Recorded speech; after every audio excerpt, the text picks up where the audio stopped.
No to witam Was serdecznie. Tutaj Tomek z Ride to jest ADV oraz advportal.pl. A to jest kolejny odcinek podcastu Motocykl. Dzisiaj, jak widać na załączonym obrazku, nagrywamy w samym sercu Warszawy dzięki uprzejmości Volvo Car Warszawa przy ulicy Marszałkowskiej.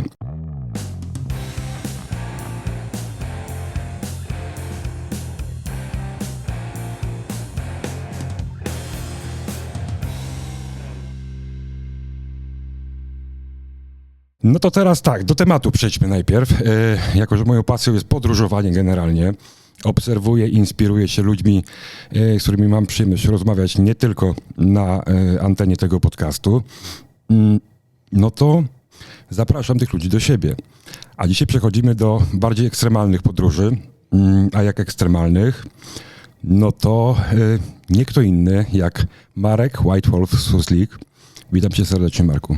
Cześć wszystkim, dzień dobry i dziękuję za zaproszenie.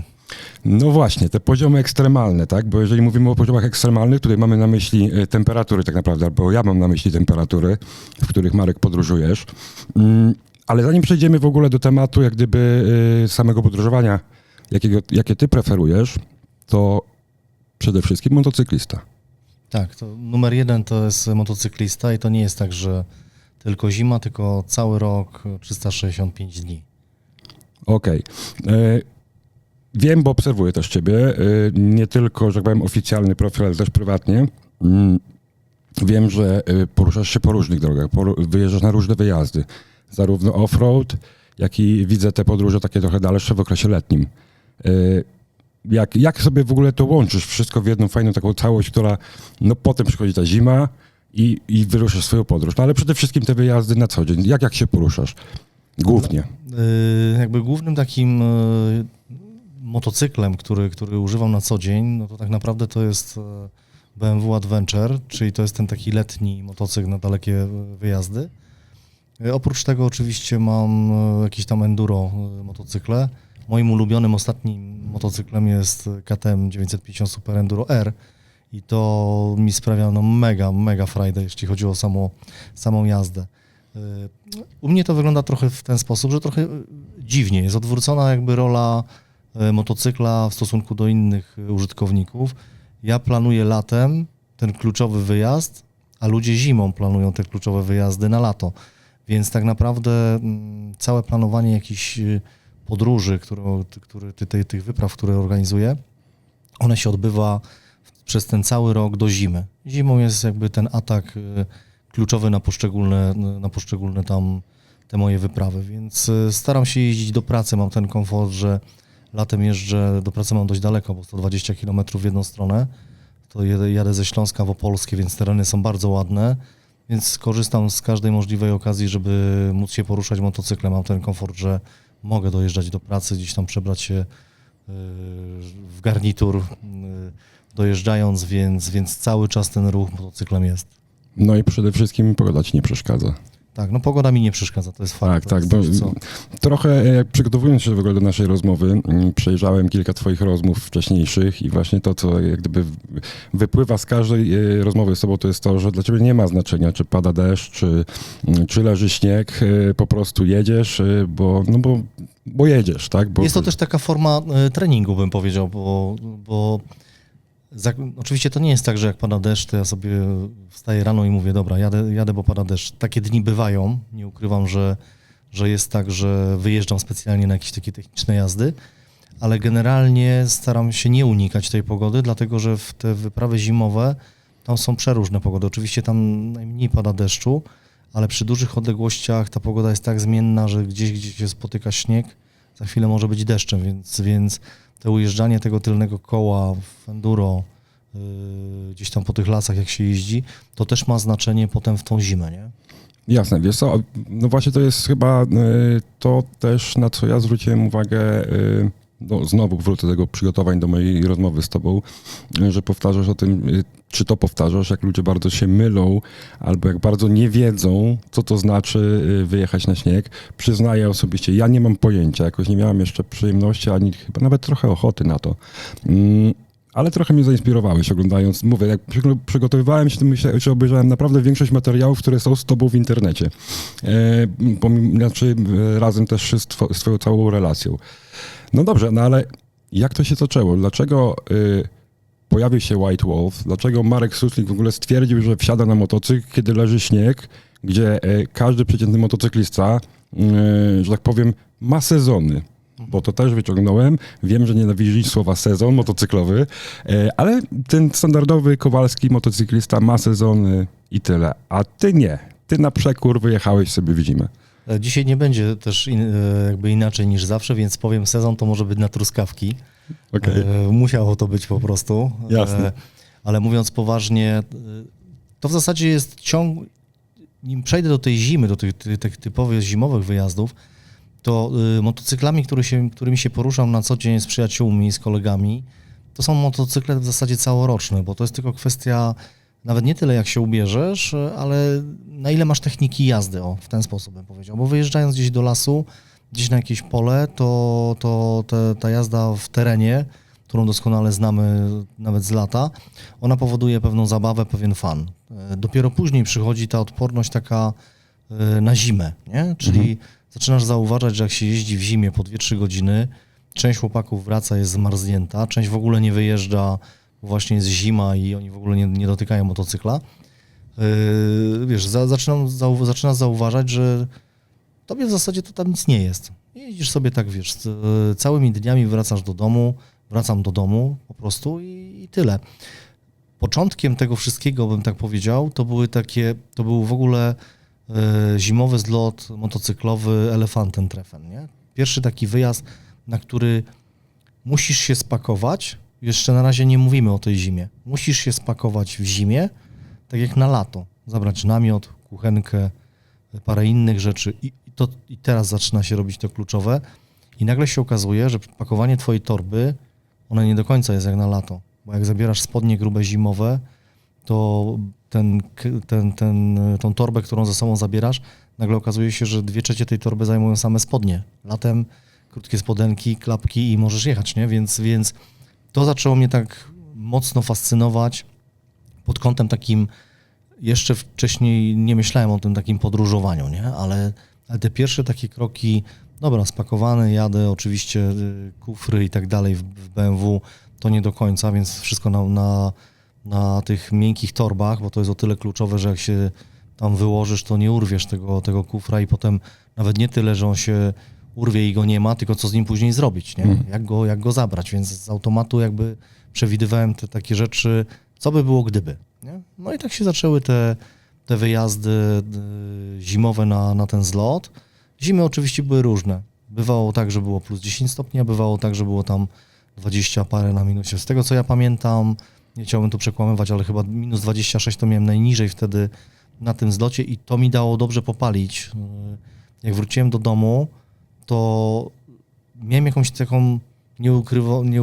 taką nieukrytą satysfakcję z tego, że nie tyle jazda ci sprawiała przyjemność i pewnie wiele chłopaków, którzy jeździ właśnie na ten zlot do Niemiec, ma to takie walczenie z czymś. Zawsze to jest coś innego. Albo to jest pogoda, albo to jest droga, albo to są inni użytkownicy dróg, więc zaczyna się, latem jak wyjeżdżamy, to muzyka, czy tam komunikator z kolegami, lecisz, lewe kolanko, prawe kolanko, ptaszki śpiewają, jest fajnie. Zimą jest tak, że tych czynników zewnętrznych jest bardzo dużo, więc stąd się urodził taki pomysł na zasadzie, może by zrobić coś więcej, może by zrobić coś dalej, no pytanie co i gdzie, nie? Co i gdzie? I to było pierwsze pytanie, które sobie zadałem, gdzie przy tych zimach, które dzisiaj są, znaleźć zimę, żeby była zimą, nie? No to fakt, że w Polsce tych zim to mamy coraz mniej i coraz słabiej. No dobrze, no ale to Elefantentreffen i no właśnie, kiedy to było tak naprawdę? Znaczy ile ci zajęło tak naprawdę dojście do tego, że kurczę tak, dobra, to już jest ten moment. Ale zanim to na to odpowiesz, bo jeszcze chciałem jedną rzecz zapytać, która mi przyszła do głowy w trakcie, jak mówiłeś o tym pierwszych wyjazdach swoich. Rozumiem, że pojechałeś standardowym motocyklem. Wiem, że podczas swoich wypraw przygotowujesz już opony, a jak to było wtedy? Nie no, wtedy to było tyle jeszcze bardziej ciekawie i ekstremalnie, że tak naprawdę wyjeżdżając z Polski, jakbyśmy się cofnęli wiele lat do tyłu, może w tą stronę, to jeden z pierwszych moich wyjazdów, one bardzo szybko mnie nauczyły, co to jest zima. Czyli brak doświadczenia. Nie miałem wśród swoich znajomych osób, które jeździły gdzieś regularnie na ten zlot, nie? Więc pojechałem sobie sam. Oczywiście jaki błąd popełniłem na dzień dobry? No, na dzień dobry nie przewidziałem, że może być 30 stopni różnicy w temperaturze, więc pojechałem w miarę ubrany, powiedzmy, na jakieś tam zimno, które były w stanie wytrzymać, ale jak przyjechałem na miejsce, to było tam 20 parę stopni wtedy i no mocno zmarzłem. Wróciłem wtedy właśnie z tego zlotu po tych 4 dniach i zacząłem jakby kminić, co tu trzeba było właśnie by zrobić, żeby nie dać się zaskoczyć tym warunkom atmosferycznym po drodze, nie? To było jakby takie kluczowe. W którymś momencie, to co właśnie pytałeś, zacząłem się zastanawiać, gdzie tu zacząć jazdę. I to się zaczęło 7 lat temu, jak dobrze pamiętam. Pierwsze takie wyjazdy dalekie, jakby pierwszym w ogóle wyjazdem moim, który był zaplanowany, chciałem go zrobić, trochę poczytałem, wtedy też trafiłem na Polaka, na Tatka, który był na Nordkapie zimą. Generalnie Murmańsk i Nordkap to nie są niedostępne tereny, do których nikt nie jeździ. Tam wiele osób jeździ, właśnie tych, którzy chcą sobie powalczyć ze sobą, mówiąc wprost, nie? Motocykl, oczywiście odporność, wytrzymałość i to są takie kluczowe kierunki. I tu od razu zachęcam, że jeśli ktoś planuje jakieś jazdy zimowe, ma za sobą czy Elefantentreffen, czy ten zlot, który ja w tej chwili organizuję, ten Wolfentreffen, jeśli te odległości pokona i będzie czuł fan z tego, to ja proponuję się zmierzyć właśnie z Nordkapem w zimie, czy z Murmańskiem. Murmańsk jest o tyle, że jest trochę zimniej, to jest bardziej trochę na prawo. No dzisiaj w tej sytuacji politycznej może to być trudne, ale sam Nordkap uważam, że jest mocnym wyzwaniem, dlatego że tam są zimy specyficzne. Nie ma bardzo dużych mrozów, 25-30 stopni, ale są bardzo śnieżne, więc to jest takie, no jest co tam robić. I właśnie w wyniku tej zimy powstała koncepcja takiego motocykla, który byłby do wszystkiego. Ale I to za chwilę. Tak się rodził właśnie ten pomysł. Jasne. No dobra, ale teraz tak. Pierwsze wyjazdy na Elefantentreffen. No, tak jak wspomniałeś, też trochę tej nauki wyciągałeś z tego. Wiadomo, człowiek na takich wyjazdach zawsze wyciąga jakieś tam wnioski kolejne. Co z techniką jazdy na takiej nawierzchni? No mniej przyjaznej motocykli są przede wszystkim, no bo mamy 2 koła tylko. I jak gdyby nie chciałbym zahaczyć, że gdyby motocykl, który potem poszedł na wyprawę, tak? Ale generalnie chciałem zapytać o technikę jazdy, jak gdyby w takich warunkach. Jeżeli ktoś już się podejmie tego, niekoniecznie takim motocyklem tak przygotowanym, jak ty miałeś przygotowany.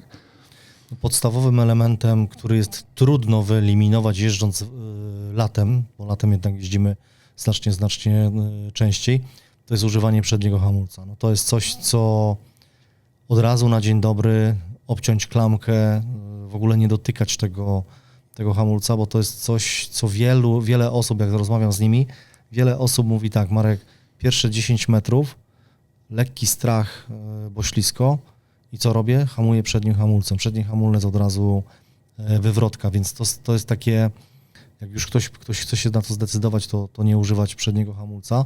Drugim elementem to są opony. I tutaj paradoksalnie latem trochę uciekamy od tych miękkich opon, bo one bardzo szybko nam się zjeżdżają, no niekoniecznie chcemy jechać na jeden wyjazd, wrócić i od razu zmieniać opony. Więc w przypadku zimy te opony, mówimy tu oczywiście absolutnie o kostkach wszelkiego rodzaju, takiej strukturze kostkowatej, nie jakiejś tam gładkiej i jak najbardziej miękkie, dlatego że zima powoduje, że one się usztywniają, ale one muszą być na tyle miękkie, żeby dawały się jeszcze poddawać. To są takie pierwsze 2 kroki w ogóle, które spróbujmy przejechać kilka metrów, bo to na tej zasadzie. Często dostaję wiadomości właśnie, czy filmiki na fanpage'u, gdzie ktoś próbował dokonywać jakichś tam prób przejazdowych od garażu.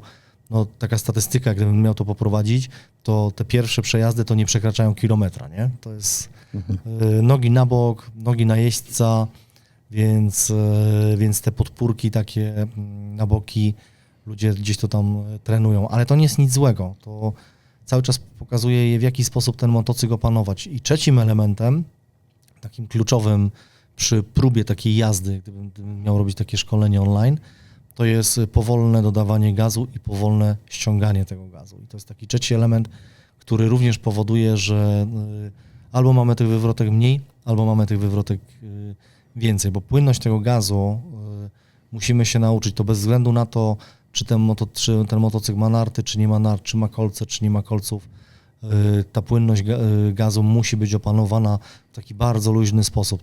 Ja to trochę tak tłumaczę, że jak bardzo często mamy ten efekt przegazowania w samochodzie zimą. Mamy letnie nawyki.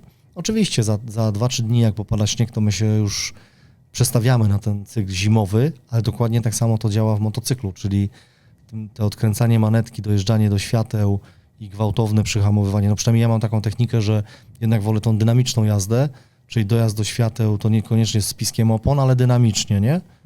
Ciągle dynamicznie, w ten sposób. Zima, te ciągle dynamicznie oznacza leżenie na boku i zbieranie bagaży i wszystkiego gdzieś tam wokoło.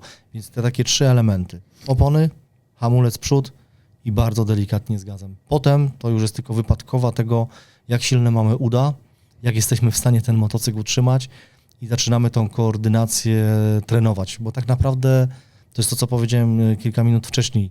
Jazda w terenie, jazda w deszczu, jazda w błocie, jazda w piachu, jazda w lekkim śniegu gdzieś tam po jakichś polach, nieużytkach i tak dalej, gdzie oczywiście wolno jeździć, gdzie można się poruszać, to są te treningi całoroczne, które powodują w zimę tą koordynację. To jest trochę jak chodzenie po linie.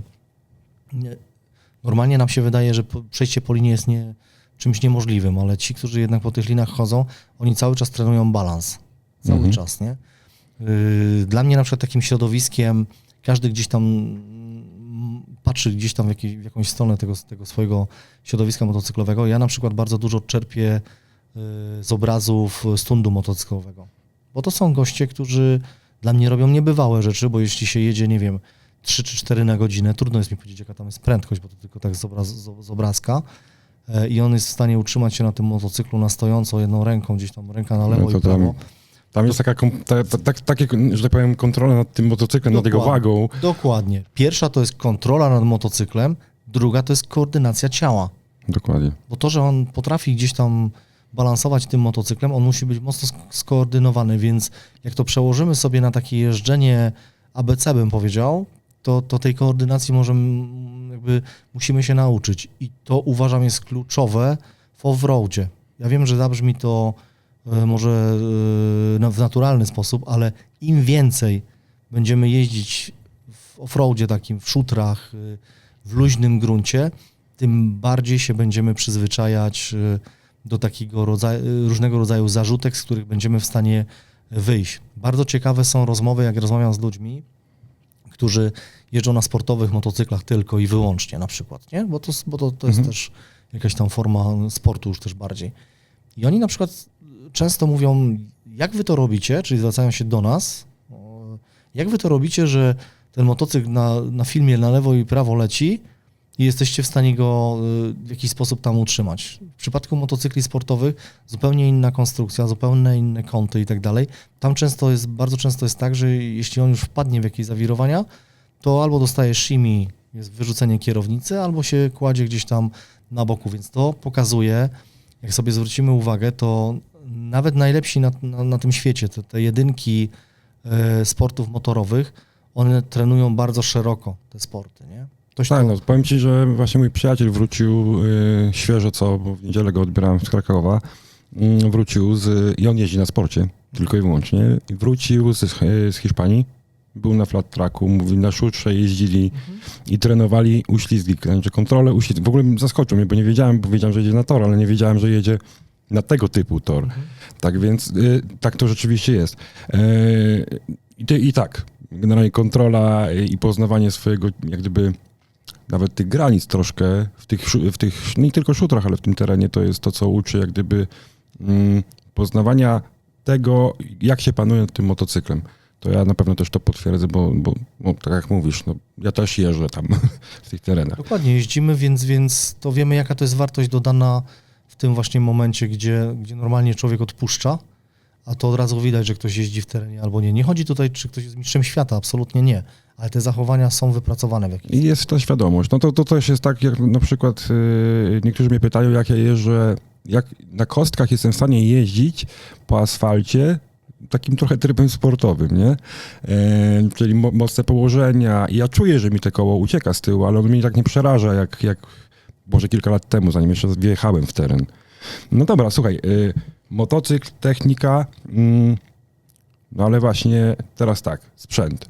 Czy pierwsze te twoje wyjazdy łączyły się, sprzęt mówię taki typowy sprzęt motocyklowy, w sensie strój motocyklowy, kask, który jak widać zmienił się bardzo zapewne, znaczy tam nie pamiętam dokładnie w tym momencie go, że tak powiem, nabyłeś, ale na pewno zmienił się na przestrzeni czasu. No właśnie, co z tym? Czy masz jakieś specjalne ubrania? Mało ci powiem, miałem prośbę od mojego kolegi, żeby nawet zapytał, bo też to gdzieś znalazłem, że nie używa żadnych podgrzewanych rzeczy, takich spraw. No właśnie, dlaczego? Przecież tego tyle jest teraz na rynku. No i tutaj dochodzimy trochę do fizyki, bym powiedział. Zacznę od tego ubrania. Ubranie to jest nic nadzwyczajnego, mówiąc wprost. Ja jestem ubrany, mówimy o tej takiej zimie już typowej na wyprawach, bo oczywiście na jakieś jazdy enduro czy coś, to jest zwykłe ubranie, jakieś tam cieńsze kalesony i tak dalej, bo wiemy jak jeździmy, że te ciało jak pracuje, to na tyle wytwarzamy tego ciepła, że te krótkotrwałe jeżdżenie takie w zimie, 2-3 godziny, one nie powoduje jakiegoś tam dużego zimna. To, co na pewno nam marznie wtedy, gdzie mnie czy każdemu innemu, jak gdzieś tam jeździmy wspólnie, to są ręce, no i nogi może trochę mniej, nie? Nogi tam jak się w śniegu gdzieś brodzi. Ale przy tych wyprawach pierwszym takim elementem, który ja zakładam na siebie, to jest odzież termiczna, tej, której używamy gdzieś tam na co dzień, albo do dogrzania latem, znaczy zimą, albo do wychłodzenia latem. Ja to traktuję jako taka, nazwijmy to, bielizna higieniczna. Okay. Po prostu coś, taka warstwa, która w ogóle ma mnie chronić przed tym, co za chwilę gdzieś tam na siebie zacznę zakładać. Drugim elementem, który się w zasadzie sprawdził dzisiaj, to już można powiedzieć po tych moich wyprawach, bo w momencie, kiedy to robiliśmy z ekipą znajomych, to nie wiedzieliśmy, czy to się sprawdzi. To są kalesony i bluza, takie to nazywam kalesony. Kalesony i bluza z wełny merynosa, ale tej wełny merynosa jest określona ilość, bardzo duża. Dla przykładu podam, że takie zwykłe jakieś tam skarpety czy odzież z merynosem, to ona ma gdzieś w granicach od 20 tam do 30 paru procent tej wełny, reszta to są różne inne materiały, które mają za zadanie po pierwsze być miłe, po drugie jakaś elastyczność, żeby to nie było sztywne. U mnie te właściwości są bardzo duże, jeśli chodzi o te proporcje merynosa, to wręcz jest sztywne. Inaczej, bardzo miłe w dotyku, bo sam merynos jest ok, ale powoduje to pewien jakiś tam dyskomfort, jeśli chodzi o tą sztywność tych ubrań. I to wtedy nakładam na siebie. Mhm. Trzecią warstwą, nazwijmy to, jest zwykłe ubranie motocyklowe. Zresztą mojego partnera, który gdzieś mi tam tą odzież daje, więc to jest Gore-Texowe.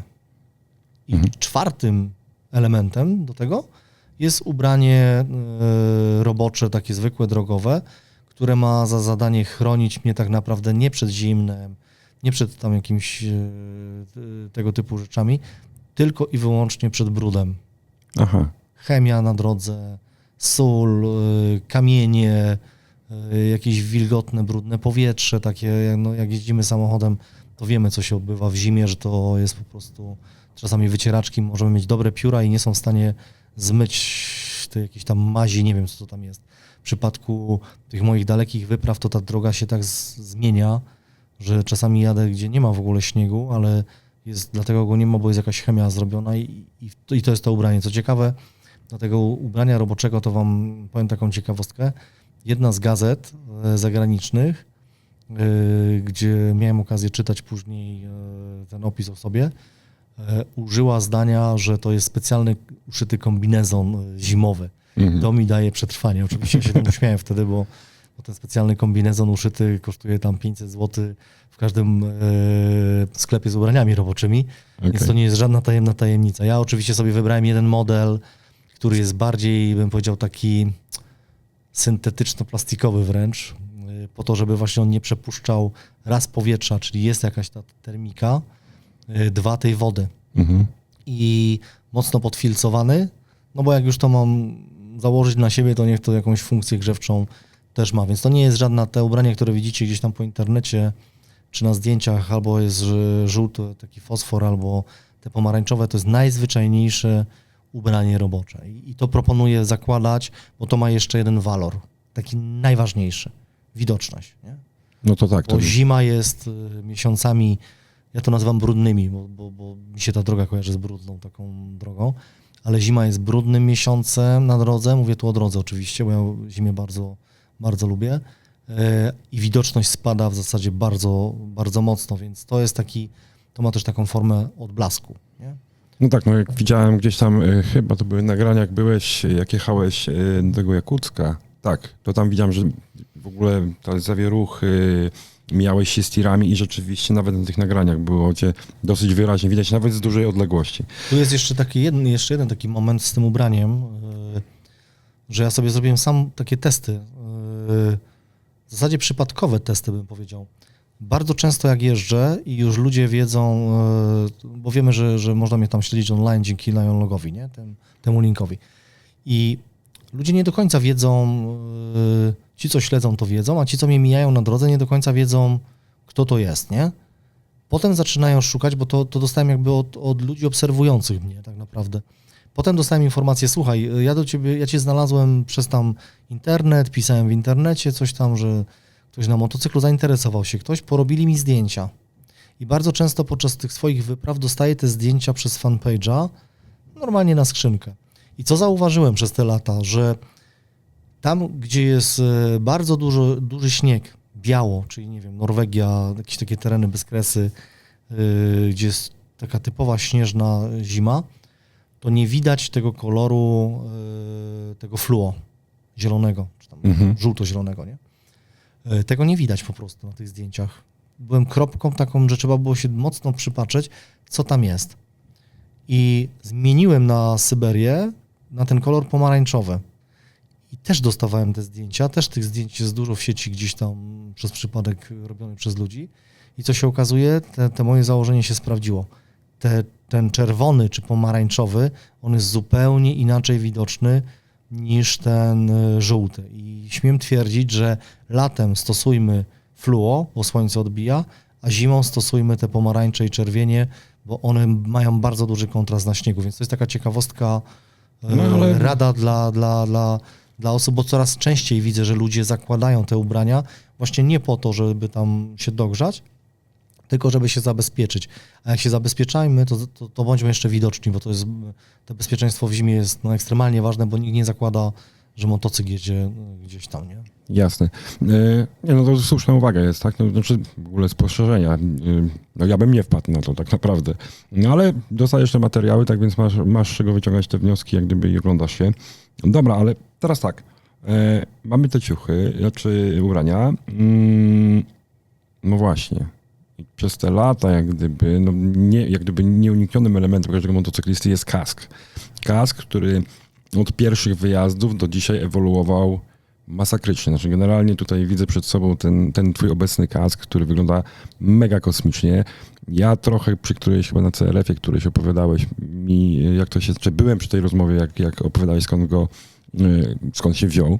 No ale nie wypada nie zapytać. No bo tak, pierwsze wyjazdy normalny kask, a obecnie i już ostatnio w Syberii chyba, tak? To był pierwszy raz, kiedy go użyłeś. Jeździsz z czymś takim, co z kaskiem motocyklowym to pewnie oprócz takiego ogólnego wyglądu niewiele ma wspólnego. No tak, jest to faktycznie kombajn taki na głowę. To się w ogóle wzięło, mimo tym kasku, to wzięło się z tego, że poprzednie wyjazdy tak mi zmasakrowały twarz, walka z wilgocią, ze śnieżycami, z parowaniem szyby, że stwierdziłem nie, to po prostu się tak nie da i już po ostatnim wyjeździe jakby 3 kaski przerabiałem.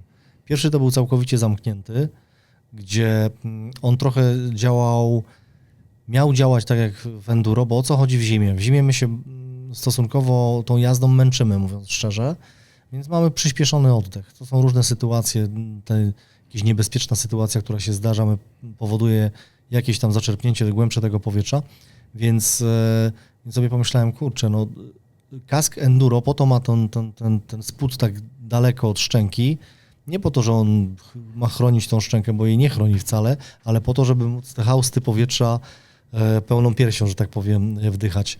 Więc z automatu wyeliminowałem ten pierwszy kask, który jechałem, ten zamknięty, bo ja się po prostu w nim dusiłem. Ja walczyłem cały czas z brakiem tlenu. Już pomijam te zamarzanie szyby, tylko samo oddychanie już stanowiło dla mnie problem. Więc zdecydowałem się przy drugim wyjeździe, że będę miał kask szczękowy. Wtedy, kiedy w miarę mi pozwoli temperatura, no bo wiedziałem, że mi ta szyba zamarza, to będę tą szczękę dźwigał do góry całą i będę mógł więcej oddychać. Wtedy, kiedy na przykład, nie wiem, stawałem na jakimś tam parkingu na chwilę, to nie ściągając tego kasku, bo to jest tam kominiarka i tak dalej, żeby go pozakładać znowu z powrotem, nie ściągałem go, ale podnosiłem go do góry. To nic nie zmieniało. Cały czas miałem pozamarzaną twarz. Więc wiedziałem, że na Syberię przy tych temperaturach, bo jeśli minus 30 stopni na Nordkapie odmroziło mi nos, gdzie musiałem się medycznie leczyć i tak dalej. Zresztą do tej pory mam ze skórą po tych wyjazdach, nie chcę powiedzieć, że uszkodzoną, ale jest bardzo wrażliwa, czyli nie lubię zimna, ciepła. Mam ten efekt, że przychodzę z zewnątrz, tak jak na przykład dzisiaj tutaj do ciebie, wchodzę do ciepłego powietrza, od razu jestem czerwony, wiesz, jakbyś tam nie wiadomo co robił. To jest niestety cena ta zdrowotna i to trzeba też sobie powiedzieć. Narażenia na te wysokie, czyli te niskie temperatury plus warunki atmosferyczne powietrza, bo wyobraźmy sobie przejazd kilka tysięcy kilometrów czy kilkanaście, nie da się też jechać cały czas w zamkniętym kasku. Są elementy, których po prostu zwyczajnie tą szybę otwieramy tak jak latem, bo nie pada śnieg, nie ma jakiegoś tam ekstremum, więc dostajesz tym powietrzem. To jest trochę tak, jak ja pokazuję to na takim przykładzie, jakbyś usiadł i ja bym ci naprzeciwko z kompresora non-stop psikał na tą twarz. No, bardzo często się zdarza tak, że po przyjeździe mija, nie wiem, 2-3 miesiące, dochodzi moja twarz, bo to głównie chodzi o twarz, dochodzi moja twarz do jakiejś tam normalności i ludzie mi mówią, chłopie, ty w ogóle nie wyglądasz na żywo, tak jak wyglądasz w tym internecie, nie? Jak ja oglądam siebie na przykład w internecie, na tych filmach czy gdzieś tam, to uważam się za mocno spranego gościa, takiego naprawdę spranego, ale to tak jest, po prostu to tak jest. Dla mnie takim przykładem życiowego doświadczenia z tego wyglądu to jest świętej pamięci Doba. To jest gościu, który całe życie walił solą po twarzy, wiatrem po twarzy. Jak sobie zobaczymy, jak on wygląda, no to jest to odbicie tej jego pasji. I tutaj w tym przypadku dokładnie jest to samo. I teraz odpowiadając ci na to pytanie z tymi ogrzewaczami, z tym wszystkim, jeszcze tylko ten kask. Kask z ścianem z Kanady. To jest kask, który Kanadyjczycy używają w zimie do jeżdżenia przez zamarznięte jeziora i on ma za zadanie wytrzymać jakąś godzinę czy dwie na te ich przeloty między miejscowościami do pracy czy do domu, wtedy nie muszą jechać dookoła, czy też Alaska, nie? On się sprawdził. Dlaczego nie używam ogrzewanych rzeczy? Pierwszym przykładem z brzegu, pomijając, że motocykl fizycznie nie wyrobi mocą, prądnica nie jest w stanie wyprodukować, ale to nie jest tylko to, bo można zastosować, nie wiem, jakbym się uparł, to zbudowałbym duże dynamo na tylne koło czy na przednie, one by gdzieś ten prąd sobie tam podciągało. Oczywiście jest to jakaś tam modyfikacja, ale jest to do zrobienia dzisiaj. Dzisiaj są zupełnie inne czasy niż kiedyś. Nie, to nie chodzi o to.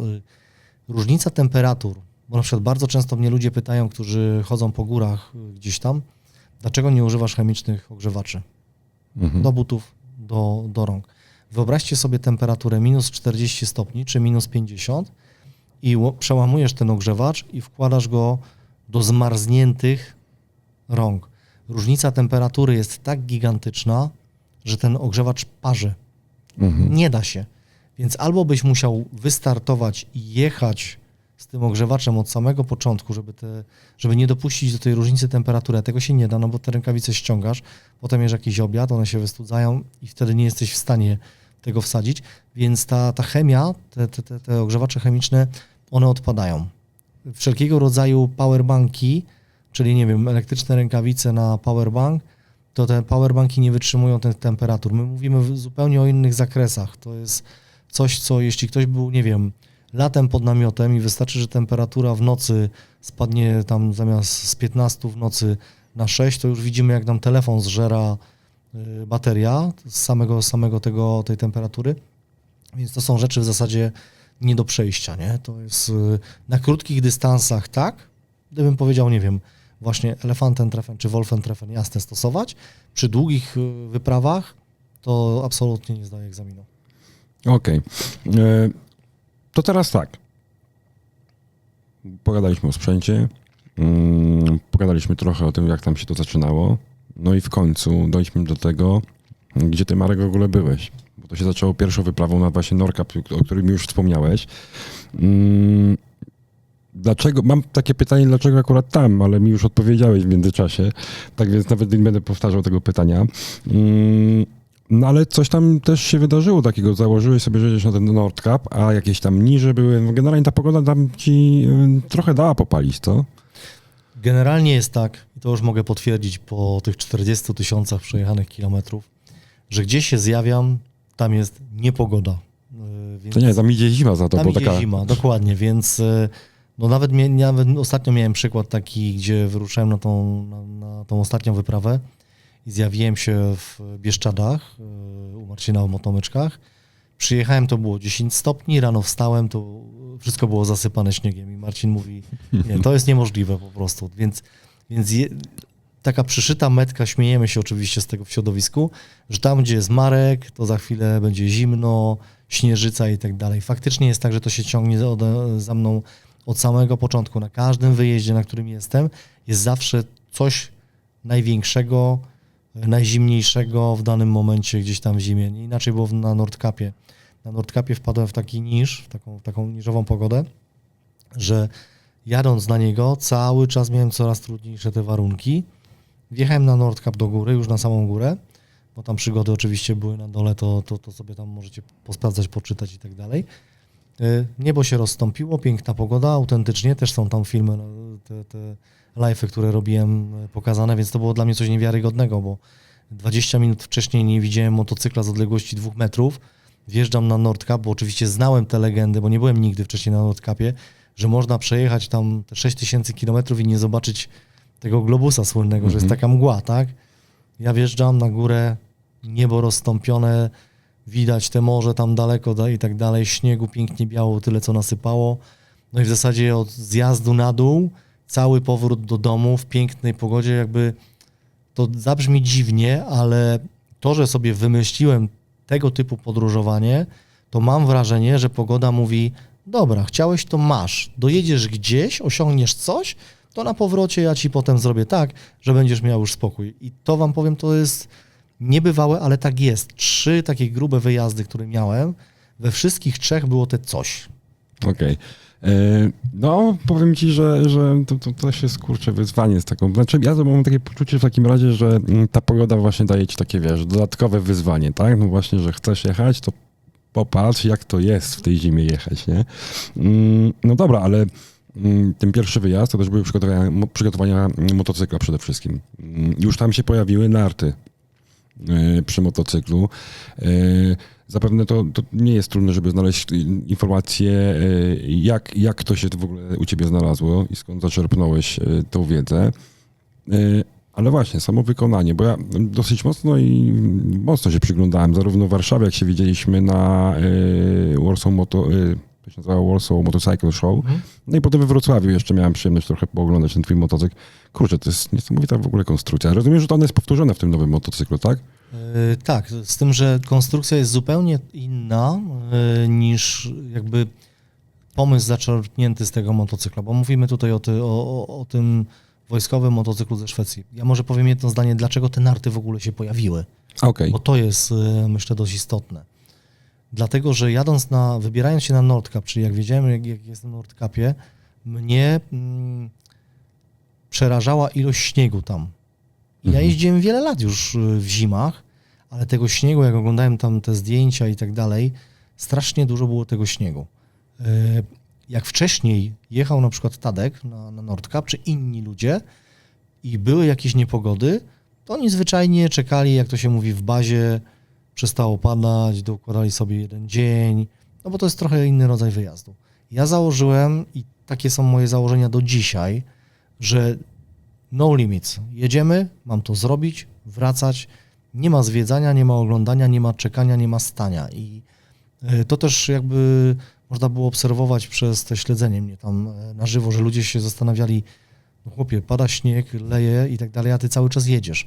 Taki był efekt, więc żeby móc to zrealizować, wiedziałem, że zwykły motocykl nie wystarczy. Kombinowałem, co tam ewentualnie można zrobić. I same narty, one się pojawiają u motocyklistów w przeróżnych konstrukcjach. Dzisiaj już wiem, że nie takich konstrukcjach, mówiąc wprost, bo one są widoczne na przykład na Elefantentreffen. Że ktoś je zakłada na chwilę, potem ściąga. Te konstrukcje są różne. Jeszcze raz mówię, dzisiaj wiem z doświadczenia, że one nie są właściwe. Bo nawet będąc w tym roku na Elefantentreffen widziałem pewne rodzaje nart. Wszystkie są zupełnie inne niż moje i wszystkie konstrukcje są złe. Jak rozmawiałem z tymi ludźmi, ja wiem, że to brzmi odważnie złe, ale one są złe. Jak rozmawiałem z tymi ludźmi, bo w tym roku też rozmawiałem z jednym z Włochów, jak mu wytłumaczyłem tą konstrukcję, bo nie widział mojego motocykla, ale wytłumaczyłem mu konstrukcję i pokazałem mu na zdjęciach jak, on zrozumiał, gdzie miał te błędy, bo te bardzo często ludzie robią na stałe, mocują przy motocyklu No właśnie, narty. powiem ci, że właśnie zwróciłem na to uwagę, jak opisywałeś swoją wyprawę wtedy do Moskwy, jak jechałeś. Tam spotkałeś jakiegoś Włocha. Tak, Ja tak. widziałem właśnie te jego takie mocowania, które były po prostu I spuszczane. to jest powielane. To jest nie wiedzieć dlaczego. Wydaje im się, że to jest ok. I to jest powielane w wielu motocyklach, co jest po prostu błędem. Dlaczego to jest błędem? Dlatego, że motocykl, kiedy się przechyli, on działa jak odbojnik. On nie ma żadnej amortyzacji. Bo to nie jest na sprężynie, to jest stały element, nie? I skąd te narty się u mnie wzięły? Zacząłem szukać dużo, czytać o zimie, o czymś tam, o motocyklach. Oczywiście nie ma literatury. O tyle, o ile o zimie jeszcze możemy znaleźć to, co mówię, Murmańsk, Nordkap, to nie ma literatury, jakichś zdjęć, jak zbudować, czy zrobić cokolwiek, przypiąć do motocykla, żeby było dobre. Zostały tylko te nieszczęsne narty z tego Wolfentreffen. Udało mi się trafić na Harley'a Davidsona z lat 30., który miał takie narty, nazwijmy to na wahaczu. Ale minus tego był taki, bo to jest prototyp w ogóle, jako pierwszy motocykl na świecie to był Harley Davidson z nartami. Minus tego był taki, że one były na całą długość gigantycznego Harley'a z pasażerem i oni na 3-4 narty na dół i robili z tego sanie w zasadzie takie wielkie i tak jechali. Stwierdziłem, że to po prostu tak nie może działać u mnie i trafiłem w którymś momencie na tą Husqvarnę 256 Militari, którą notabene mam. Jestem posiadaczem tego motocykla, więc też ciekawostka taka, wystawiam ją na przykład na Wielką Orkiestrę Świątecznej Pomocy, gdzie tam zbieramy do puszki, jak mogą ludzie zobaczyć. I teraz o co chodzi? Skleiły się dwie rzeczy, które miałem zrobić. Nordkap, czyli tam Szwecja, Skandynawia i ten motocykl, który tam był stosowany w armii. Więc jeśli armia stosowała tego typu narty, zawieszenie nart w zasadzie to jest, takie amortyzowane, to znaczy, że to była potrzeba. No tak. To nie był gościu, który przejechał tak jak ja i sobie coś tam zrobił i to się sprawdziło. Nie. Jak to było wojskowy motocykl, to znaczy, że to miało mieć sens. I później trafiłem gdzieś na film, jak oni się tym poruszają po lesie sprytnie. Po prostu są w stanie zawijać się między drzewami z tymi nartami i mówię, to jest to. Czyli każde warunki, które by nie były, ten żołnierz musi się dostać, musi dojechać i wrócić, jakieś tam zwiady czy coś, bo ta Husqvarna jeszcze ma bardzo taki wyciszony, taka ciekawostka już wtrącając trochę o tej Husqvarnie, bardzo wyciszony tłumik, bo to jest dwutakt, ale żeby była cichym motocyklem wojskowym. Ja sobie to tak wyobrażam, że podjeżdża taki Szwed tam z pukawką, robi co ma robić i szybko ucieka. I więc to potrzebowali sprytu, żeby się poruszać. I stwierdziłem, to jest to. Oczywiście narty są nie do dostania, bo to jest element wyposażenia wojska, ale pościągałem sobie zdjęcia tego motocykla i tutaj z kolegą, z Tomkiem, którego chcę pozdrowić, jeśli tutaj mogę. Nie, oczywiście. Zaczęła się rzeźba. To była okrutna rzeźba wielotygodniowa. To nie trwało jeden dzień. Te narty, które dzisiaj widzicie, one są, można powiedzieć, latami doświadczeń tego, co myśmy przeżyli. Oczywiście, żeby móc jechać w zimie, narty musiały być robione latem. Jak sprawdzić, czy konstrukcja, którą stworzyliśmy, ona się nada w zimie? wśród tego spawania, wyginania tych elementów powstał słynny wyraz zastrzał, czyli wszystko, co się gięło, to musiało mieć zastrzał tak zwany, czyli po przekątnej coś dospawane. Pierwsza wersja tych nart, to jak ja dzisiaj oglądam te zdjęcia, to chyba z całej huty wykupiłem wszystkie możliwe pręty, jakie były i były tam te zastrzały porobione, ale efekt był taki, bo to jest taka ciekawostka, że ustaliłem z Tomkiem, bo Tomek mówi, jak to chcesz sprawdzić, nie? Kumpel, który to ze mną rzeźbił. Ja mówię, słuchaj, zrobimy test. Jak przejadę po trawniku na tych nartach, zawrócę, pokręcę się i one się nie połamią, nie powyginają, no to te tarcie na śniegu jest dużo mniejsze, powinny być ok. I byście nie uwierzyli, autentycznie tak było. Najpierw była jazda po trawnikach, gdzie mam filmy z tego, i potem finalną taką wisienką na torcie był ten Ghost Rider, myśmy to tak nazwali, czyli narty na asfalt i Jida. Są w sieci takie zdjęcia, filmy, które właśnie jeżdżę gdzieś tam. Tak przetestowaliśmy te narty. Wtedy stwierdziłem, one są gotowe na to, żeby móc jechać właśnie na ten Nordcup. One pracują jakby w 3 płaszczyznach, bo lewo, prawo, góra, dół i jeszcze na boki, więc stąd ja je nazywam takim amortyzatorem trochę, są pewnym rodzajem amortyzacji. Powodują, że przez jakieś nierówności czy coś one się bardzo sprytnie i zwinnie poruszają, a to powoduje, że możesz jechać właśnie w każdych warunkach, bo motocykl, kiedy stoi prosto i stoisz na tych nartach, on jest jakby odpięty od tego podłoża i może się przeginać na prawo i lewo, więc w zasadzie wytrzymałość tylko twojego uda powoduje, czy jesteś w stanie tak nisko ten motocykl dać, czy nie. A to finalnie już puentując, powoduje, że nie ma warunków atmosferycznych, którym tym motocyklem się nie da jeździć. Jedynym ograniczeniem jest człowiek. Jak go trzymasz, jedź. Jasne, no ja powiem szczerze, że tam też oglądałem też takie nagrania gdzieś tam, jak kręciłeś w ogóle trochę tam bączki na tym motocyklu i rzeczywiście od razu zwróciłem uwagę na to, jak one fajnie tam chodzą w tych płaszczyznach, że tam, ale to rozumiem, że normalnie może się docisnąć siedząc, tak? Bo to nie jest tak, że to trzeba stać na tym. Nie, w ogóle, bo to też jest dobre pytanie, które zadajesz. Ludzie myślą, że ja na tych nartach jadę. Nie. One są trochę jak kółeczka w rowerze dla dziecka. Z tą różnicą, że jak jedzie jakiś chłopczyk czy dziewczynka i się wywraca, to te kółeczko ma za zadanie go odbić, on musi złapać jakiś tam pion, powiedzmy, nie? A w tych nartach jest tak, że jak już lecisz, no bo oczywiście lecisz tak samo jak na każdym innym motocyklu, tak? To rozłożenie tych nart na chwilę powoduje wypionowanie, uspokojenie tego motocykla i jedziesz dalej. I to jest pierwszy element. A drugi element, jeśli właśnie są wiatry czy śnieżyce, to normalnie byś stanął, no staniesz, że każdy jest jakby, sam bym się zatrzymał, gdybym nie miał możliwości jechać i przeczekał pewną pogodę, ale tutaj daje ci ten komfort, że zaciskasz te zęby, wytrzymujesz ten wiatr, bo ten motocykl cały czas pojedzie z tymi położonymi nartami, więc tak naprawdę jazda tym motocyklem to jest zwyczajnie nogi na setach, narty są w bok, jest dużo tych fotografii czy filmów podczas jazdy i one sobie jadą. I w momencie, kiedy jest jakieś ryzyko albo jest jakieś trudne warunki, wtedy one idą na bok. Jasne. Tak, no ja obejrzałem, to zastanawiało mnie tylko jedna rzecz, znaczy już teraz wiem, że to jest tak naprawdę tylko i wyłącznie de facto siła twoich nóg, które tam opierają się, bo ten motocykl po prostu, nawet jeżeli te narty będą jakkolwiek, znaczy one same nie będą rozłożone. Znaczy on może się normalnie wywrócić. Tak. Dobra, ten Nordcup, no i właśnie, jakieś wnioski, nauki z tego pierwszego wyjazdu, które potem przeniosłeś na Moskwę już? No tak, no przede wszystkim głównym elementem to był ten nieszczęsny wtedy kask, gdzie mocno zmarzłem i z twarzy i również zmarzłem na ciele. Stąd, mimo że miałem kilka tych ubrań przeróżnych, bo to jeszcze wtedy nie był ten moment, w którym miałem tego Merynosa, którego dzisiaj mam uszytego, zacząłem się zastanawiać, jak się zagrzać.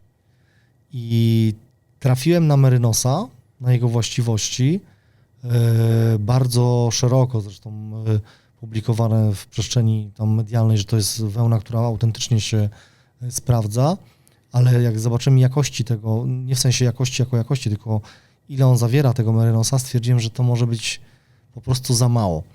I wtedy odezwała się do mnie firma z Polski, która szyła takie ubrania, anoraki to się nazywa, z Merynosa, tylko oczywiście nie w takiej strukturze, jak ja sobie tam wymyśliłem. I wspólnie wypracowaliśmy, że dobra, to idźmy na całość. Skoro ten Merynos Bo za chwilę powiem o tej właściwościach tego w ogóle merynosa, jako nie tego mojego, tylko generalnie. Skoro ten merynos ma się sprawdzić, to dajmy go tam tyle, że będzie to musiało się sprawdzić, a jak się nie sprawdzi, to znaczy, że to się nie nadaje. Tyle. Bo merynos ma tą właściwość, że po pierwsze higienicznie jest idealny, dlatego że on nawet jak się spoci człowiek czy cokolwiek, on, mówiąc, przepraszam za wyraz, nie śmierdzi. W przypadku długich wypraw jednak ma to znaczenie. Zimą szczególnie, bo te pranie nie da się go zrobić jak latem, że wypierzesz wieczorem, rano masz czyste, więc ten higieniczny element już mi się podobał. Mówię OK.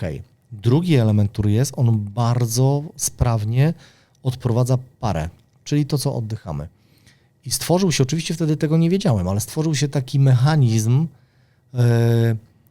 że ta część higieniczna odzieży przejmowała ten pot, oddawała go na merynosa, merynos go wyrzucał dalej, ale nie smrodził. Kombinezon gorateksowy oddawał to dalej, ale nie wchłaniał zimna i tworzył się na mnie taki pancerz. Po prostu taka skorupa lodowa, bo ta para uciekała. Co to spowodowało? Że to zamrożenie całe tutaj, autentycznie zamrożenie, taka skorupka do stukania, trzymało to moje ciepło jak termos wewnątrz. Okej. Bo jak grzałem ciałem, trochę to jest, dzisiaj bym to porównał, bo ja też nurkuję, dzisiaj bym to trochę porównał do mokrego kombinezonu. Jak ktoś nurkuje, to wie, że te pierwsze zanurzenie w piance jest straszne, ale potem ten milimetr wody, on się ogrzewa swoim ciałem i w zasadzie zimna woda w zimie nawet już nie jest zimna, bo tworzy się ten filtr, nazwijmy to, cieplny. Więc tutaj ta sama mechanika nastąpiła. Oczywiście to są lata doświadczeń i kilometry tych doświadczeń tego, ale udało się to w taki sposób zrobić, żebym powiedział, że miałem momenty i to też tam gdzieś widać na tych ostatnich wyprawach, że mi było gorąco. I wiesz, patrzy na mnie Ara, patrzy na mnie Sasza, mówi, chłopie, jest minus 40 stopni, a ty mówisz, że ci jest gorąco, nie? Ale to się udało, to się sprawdziło. Ale to powiem ci, bo tak trochę powiedziałeś o czymś, o czym ja akurat dzisiaj z rana przed przyjazdem tutaj na spotkanie z tobą pisałem artykuł, jeden na nasz portal i tak szukałem pewnych informacji i przypomniała mi się jedna rzecz, która wynika gdyby z tego, jak ludzie się ubierają na motocykle. Znaczy w sensie takim, że możesz mieć za niesamowity strój na sobie, w sensie kombinezon motocyklowy i nawet jeżeli on ma Gore-Tex, jeżeli ubierzesz na siebie koszulkę bawełnianą, to nic nie daje kompletnie. Znaczy, generalnie ta cała jak gdyby struktura ubierania się musi być bardzo dobrze przemyślana, no bo przede wszystkim musi mieć coś na skórze, co odprowadza dalej, potem ten twój merynus, który jeszcze dalej wypycha i dopiero ten Gore-Tex, który jest na wierzchu, może pozbyć się tej wilgoci.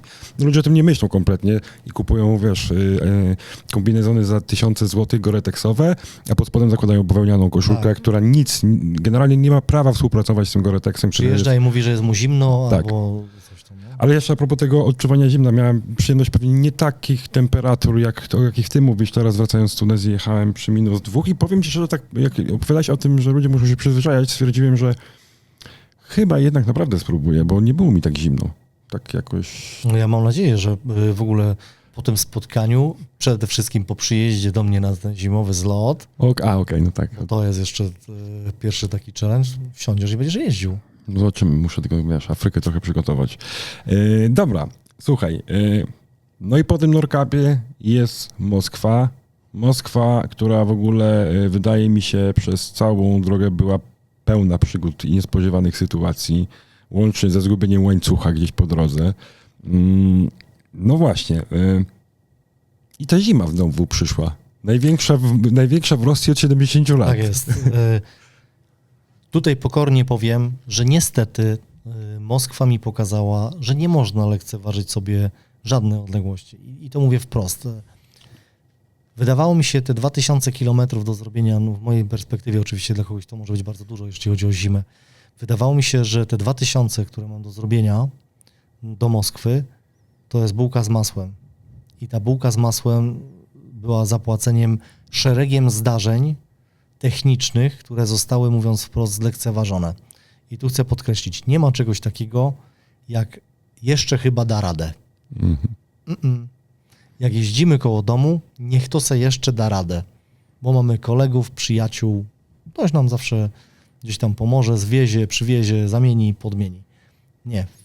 każdy wyjazd, czy to jest letni, czy to jest zimowy, u mnie tak już jest i do tego was zachęcam. Jak jest coś w kategorii jeszcze trochę to da radę, to znaczy, że trzeba to szybko wymienić. Znaczy, ja mogę ci, Marek, tylko potwierdzić to i to dokładnie jest przykład mój z mojej wyprawy. Ciężko przy twoich wyjazdach nazywać moją wyprawą, no ale zrobiłem to całą Europę, przez miesiąc jeździłem po Europie i przed wyjazdem miałem taką sytuację, że no dobra, wymieniać uszczelniacze, czy nie wymieniać uszczelniacze? Nie, no jeszcze dadzą radę. I co się stało w Albanii? Strzeliłem. Strzeliły. No właśnie. Więc ten przykład moskiewski, nazwijmy to, on mnie tam wiele mnie nauczył z tej takiej perspektywy nie lekceważyć jakby przeciwnika, mówiąc wprost. Oczywiście to, co mówiłeś, jadąc do Moskwy, trafiłem na największe opady śniegu od 70 lat.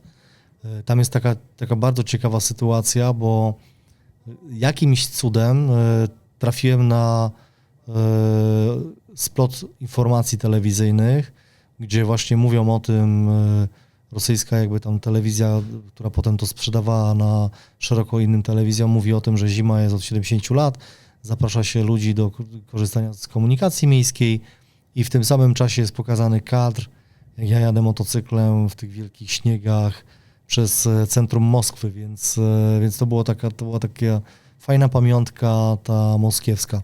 Dla mnie to było o tyle szokujące, że ja nigdy wcześniej nie byłem w Moskwie zimą i mi się wydawało, że tak ma być, że tego śniegu ma tyle być, bo zawsze babcia mówiła, czy tam ktoś mówił, w ruskich to tam taka czy inna zima. Ja mówię, no przyjeżdżam, mówię, kurde, no faktycznie oni tutaj mają tego śniegu sporo, a jak się okazało, to na szczęście było tak, że moje szczęście, że to popadało najwięcej od 70 lat.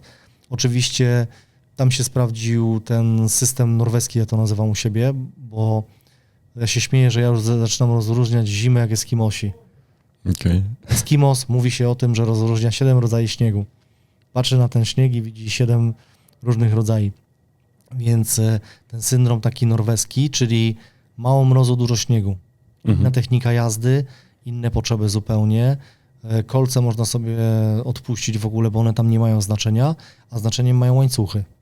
Więc to tak naprawdę każda ta zima, no musisz jechać spakowany, przy moich wyprawach to musisz założyć wszystkie warianty, bo coś, co jest 1000 kilometrów później, może być zupełnie inne, nie? Możesz trafić na plus 10 stopni, bo może tak być, ale za 1000 kilometrów będziesz potrzebował łańcuchy, bo są śnieżyce. No teraz ku mojej radości miesiąc temu właśnie podawali gdzieś tam, czy 1,5 miesiąca temu słyszeliśmy o tym, że Kanada czy Alaska odcięta od świata, bo największe zimy.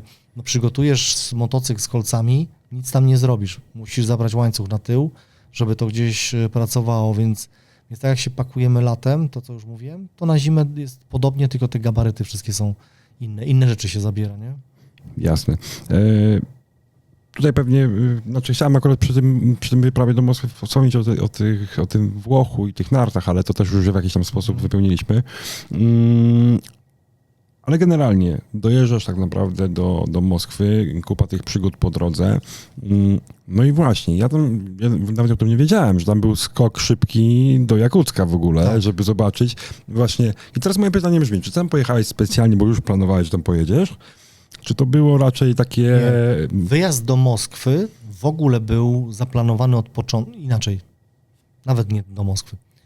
Ja generalnie jechałem do Jakucka sprawdzić, czy jest możliwy dojazd do Jakucka motocyklem. Okay. I wymyśliłem sobie tak, nie polecę samolotem, bo można wsiąść w samolot w Warszawie, w Moskwie, wysiąść w Jakucku i zobaczyć Jakuck i albo się da, albo się nie da wrócić.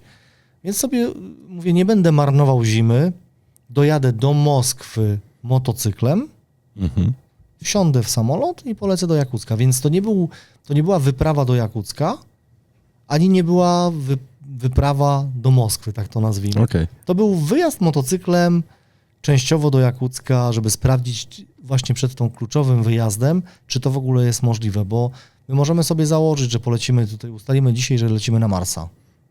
No pytanie, czy to jest możliwe. Nie? Więc ja wymyśliłem sobie w głowie do Jakucka, oczywiście nigdy tam nikt nie był motocyklem, nigdy, powtarzam, ale byli tam przeróżnymi samochodami. W większości było tak, że te pojazdy w jakiś sposób znajdowały się już wcześniej i ruszyli na tę ekspedycję już na miejscu. Nie? Czyli nie przejeżdżali przez tą Rosję całą, tak jak ja tam chciałem przejechać. Więc dojechałem wtedy w tym moskiewskim wyjeździe, nazwijmy to, do Moskwy, trafiłem w tą niepogodę, poleciałem do Jakucka, wysiadłem w Jakucku, ja już wysiadając z samolotu wiedziałem, że to będzie fajny case, bo słuchajcie, tam było takie fajne doświadczenie.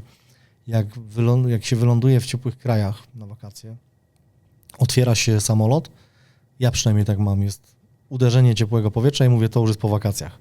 Przeżyć 2 tygodnie, wrócić, chodzenie jak pająk w cieniu. W Jakucku jest dokładnie odwrotnie, co mnie zaskoczyło, mówiąc szczerze. Ilość wilgoci w samolocie, która występuje, jak otwierają się drzwi w Jakucku, jest minus 50, zamarza ci natychmiast ubranie. Co ciekawe, dopiero w Jakucku zrozumiałem, jak słyszałem gdzieś tam, widziałem z opowieści jakichś przeróżnych, że można suszyć pranie w zimie. Jak sobie przypomnicie wszyscy, to gdzieś tam pewnie się obiło, że ktoś tam suszył ubranie zimą. Tak, bo jeśli są bardzo duże mrozy, to jest wytrącana woda z tego. I co się dzieje po wyjściu z samolotu? Ja wychodzę z tego samolotu, czeka na mnie Jakut, z którym się tam umówiłem, że mnie zawiezie do mieszkania, w którym tam te kilka dni spędzę. I on widzi po mnie, że ja jestem po pierwsze pierwszy raz na pewno, bo zobaczył po reakcji, po drugie, że jestem przerażony tym zamarzniętym ubraniem, bo to może to nie jest tak, że nie jesteś w stanie chodzić, ale czujesz, jak łamiesz, jak robisz sobie nowe zawiasy w odzieży. I on do mnie mówi, nie przejmuj się tym, 5-10 minut i to minie. I faktycznie było tak, że po 5-10 minutach przejścia w zasadzie przeszliśmy do samochodu tam te set metrów i już to ubranie zrobiło się normalne, czyli ta para została wytrącona przez ten mróz. Dla mnie to był szok. Nie, to w ogóle, jak w ogóle opowiadasz, mi to aż ciężko sobie wyobrazić. Znaczy, przypuszczam, że jeżeli nie spotkam się z tym na żywo, to w ogóle ciężko to zobaczyć. No okej. To też jak gdyby, to co było dla mnie istotne, to żeby też zrozumieć jak gdyby tą całą wyprawę, nie? No dobra, i teraz tak, jedziesz do Jakucka, Syberia. Jezu Chryste, ja w ogóle myślę o tym, to już mi jest zimno. Potem obejrzałem też filmy i zrobiło mi się jeszcze bardziej zimno. Widziałem też na pewno, że już tam wybrałeś się za sekuracją. Miałeś za sobą samochód. Od razu powiem, z racji gościny naszej dzisiejszej, nie wymieniajmy marki. Tak jest. No właśnie, przez całą podróż, tam miałeś te towarzystwo? Nie, w ogóle z tym samochodem to było tak, że miał jechać z Polski ten samochód. Oczywiście on się szybko wycofał. Nie doszło to w ogóle do wyjazdu, więc zostałem chwilę przed zostawiony samym sobie. I skracając już historię, zjawił się Ara, bo dzisiaj wiemy już, że to jest Ara, Rosjanin, który mówi, pojadę. Ale nie pojedzie ze mną od samego początku, bo no, nie było potrzeby jakby jazdy do Polski, czy tam do początku granic z Rosją, bo te zimy na samym początku, bo ustalmy sobie jedno, mówimy o 12 000 kilometrów. Więc powiedzmy, że te ostatnie 4 000, ta drobinka, to są te najcięższe warunki, więc nie było potrzeby jakby jazdy przez całą Rosję. Był samochód, był support, nazwy firmy nie wymienimy. Możemy tylko powiedzieć, że nie wytrzymał ten samochód, to już tak kończąc. Okay. A to nawet gdzieś chyba przeoczyłem to. Nie wytrzymał. No, tam szyby się porozpadały, zawieszenie. Jakby tak duży mróz był, że on nie był w odpowiedni sposób przygotowany. Stąd ta marka, o której nie wymienię, robi taki model Arctica. Właściwie on jest zupełnie inaczej robiony, nie? Ale wracając do tego supportu, myśmy się spotkali, ja w tej chwili już nie pamiętam, mówiąc szczerze, załóżmy, to była połowa Rosji. W połowie Rosji się spotkaliśmy i od tamtego momentu jechaliśmy razem. Jeśli kiedykolwiek ten materiał trafi do Ary i będzie sobie to tam przetłumaczał, ja do dzisiaj Ara nie wiem i to chcę powiedzieć, jakie trzeba mieć cojones, żeby tyle dni jechać za motocyklem. Bo ja to sobie jechałem swoje i żyłem swoim światem, ale wyobraźcie sobie gościa, który siedzi w tym samochodzie i musi sobie robić pyr. Dla mnie to jest coś niewyobrażalnego po prostu. Gotowanie w aucie, jedzenie w aucie, spanie w aucie, no to są takie odległości, taka prędkość wolna. Jasne, Że można ale to rzeczy Ara robić. do ciebie się zgłosił jakoś? Jak to wyszło, że... Ara trafił tak naprawdę przez mojego przyjaciela, który mi pomagał rok wcześniej zorganizować łańcuch. Mhm. Ten słynny już, który się urwał jadąc do Moskwy. Sasza z Ukrainy. To ciekawa historia w ogóle, bo jechał Polak, Ukrainiec i Rusek. Więc brzmi to jak w dobrym kawale. Więc Sasza zrobił trochę zamieszania koło tego i trafił się Ara. Jak się potem okazało, oni się gdzieś znali, poznali się wcześniej. Mówiąc wprost, kolega koledze. Na tej zasadzie. Okej. Ara mówi tak, tata wylatuje na wakacje, bo tak było, zostawia mi furę, jak załatwimy budżet na furę, czyli na ten samochód, to jedziemy razem. No i to się udało gdzieś posklejać i tak jechaliśmy sobie w trójkę. Co ciekawe, dzisiaj patrząc z perspektywy czasu, bo też rozmawiałem na ten temat jakby z Saszą, nie zdążyłem poznać Ary. No bo jak się jedzie od samego rana do samego wieczora, wieczorem się przyjeżdża gdzieś, gdzie się śpi, albo to jest jakiś garaż, albo jakieś mieszkanie czyjeś, albo gdzieś jakiś załatwiony jakiś nocleg, to w zasadzie nie myślisz o niczym innym, bo byłem tak zmęczony, że rozbierałem się, jakieś lufa na dobranoc i rano się wstawało i dalej, więc nie było czasu się powymieniać, co u ciebie w domu, jaka rodzina, gdzie dzieci, co robisz na co dzień i tak dalej, więc to wszystko było takie też z perspektywy czasu patrząc na to takie dziwne, nie? Bo miesiąc ponad spędzasz ze sobą i się nie znasz. No to jest niesamowite. No ale z drugiej strony właśnie to też trochę wynika z tego, jak ty podróżujesz. Bo tutaj też chciałem zahaczyć w ogóle o ten aspekt, bo kurczę, Marek, ty w zimę jedziesz i walisz setki kilometrów dziennie. To jest w ogóle, czasami ludzie mają problem z tym, żeby przejechać, 500 kilometrów w ciągu dnia, a ty robisz znacznie więcej, w znacznie gorszych warunkach i co ważniejsze, w znacznie wolniejszej, niższej prędkości niż powiedzmy robią to ludzie latem, czy wiosną chociażby. I to jest niesamowite właśnie. Ja w ogóle jestem w szoku, bo jak ja odczytywałem te jak gdyby liczniki z tych dni, no to mówię, kurde, jak? To trzeba mieć takie samo zaparcie, że masakra. Ja powiem w ten sposób. W ogóle i nie chcę, żeby to zabrzmiało autentycznie jako reklama. Bardzo się cieszę, że w tamtym czasie Lion Log dał tą możliwość obserwacji tego. Dlatego, że dzisiaj z perspektywy czasu śmiem twierdzić, że znalazłoby się wiele osób, które chciałoby pewne rzeczy podważyć. Ja się nie boję tego powiedzieć. Podważyć. Bo słuchajcie, ja sam nie mogę, jak myślę o tym, to sam z perspektywy czasu zastanawiam się, jak ja wtedy zrobiłem 1012 kilometrów. Jak? No właśnie To jest kosmiczna odległość samochodem. Gdzie jest radio, kawa. To jest kosmiczna odległość turystyczna motocyklem latem, autostradami. No bo jeżdżę latem i robię te tysiące, nie? Jestem w stanie zrobić 1000 kilometrów, nawet ze swoją żoną jadąc gdzieś tam, tak jak ostatnio byliśmy w Grecji, zrobiliśmy 9000 dookoła tam Europy prawie, ale ten 1000 to był wymagający 1000. To nie było tak, że przyjechałem, pykło 1000, idę na kawę. Nie, no ja tak samo przyjechałem ze swoją żoną do Austrii na jeden strzał, 1090 km. Dokładnie, więc odczuwamy to, nie? Odczuwamy to, jest to jaką... Ale latem. Latem. No Ja właśnie. się tu zastanawiam, patrzę na te statystyki tych tras i mówię kosmos, ale z drugiej strony mam odpowiedź na to. Wchodzisz w te tematy tak daleko, tak głęboko i to przełożę trochę na lato, żeby też użytkownikom powiedzieć, jak to działa, bo to odczujemy wtedy. Jest coś takiego, że im dłużej jedziesz, tym lepiej ci się jedzie, tym więcej chce ci się jechać. I bardzo często doświadczamy tego, ja tego przynajmniej doświadczam, że choćby nie wiem, jak była wyczerpująca jazda, to sam powrót do domu, jeszcze robię jakieś kółka dookoła garażu, żeby jak najpóźniej do tego garażu przyjechać, co jest nielogiczne, jakbyśmy stanęli u siebie z boku, ale tak jest. Jesteśmy wjeżdżeni, więc to jest trochę tak z tymi rekordami, z tymi odległościami, bo pomijam wytrzymałość, nie? Bo to jest jeszcze ten element zimowy, że musisz to wytrzymać w jakiś sposób.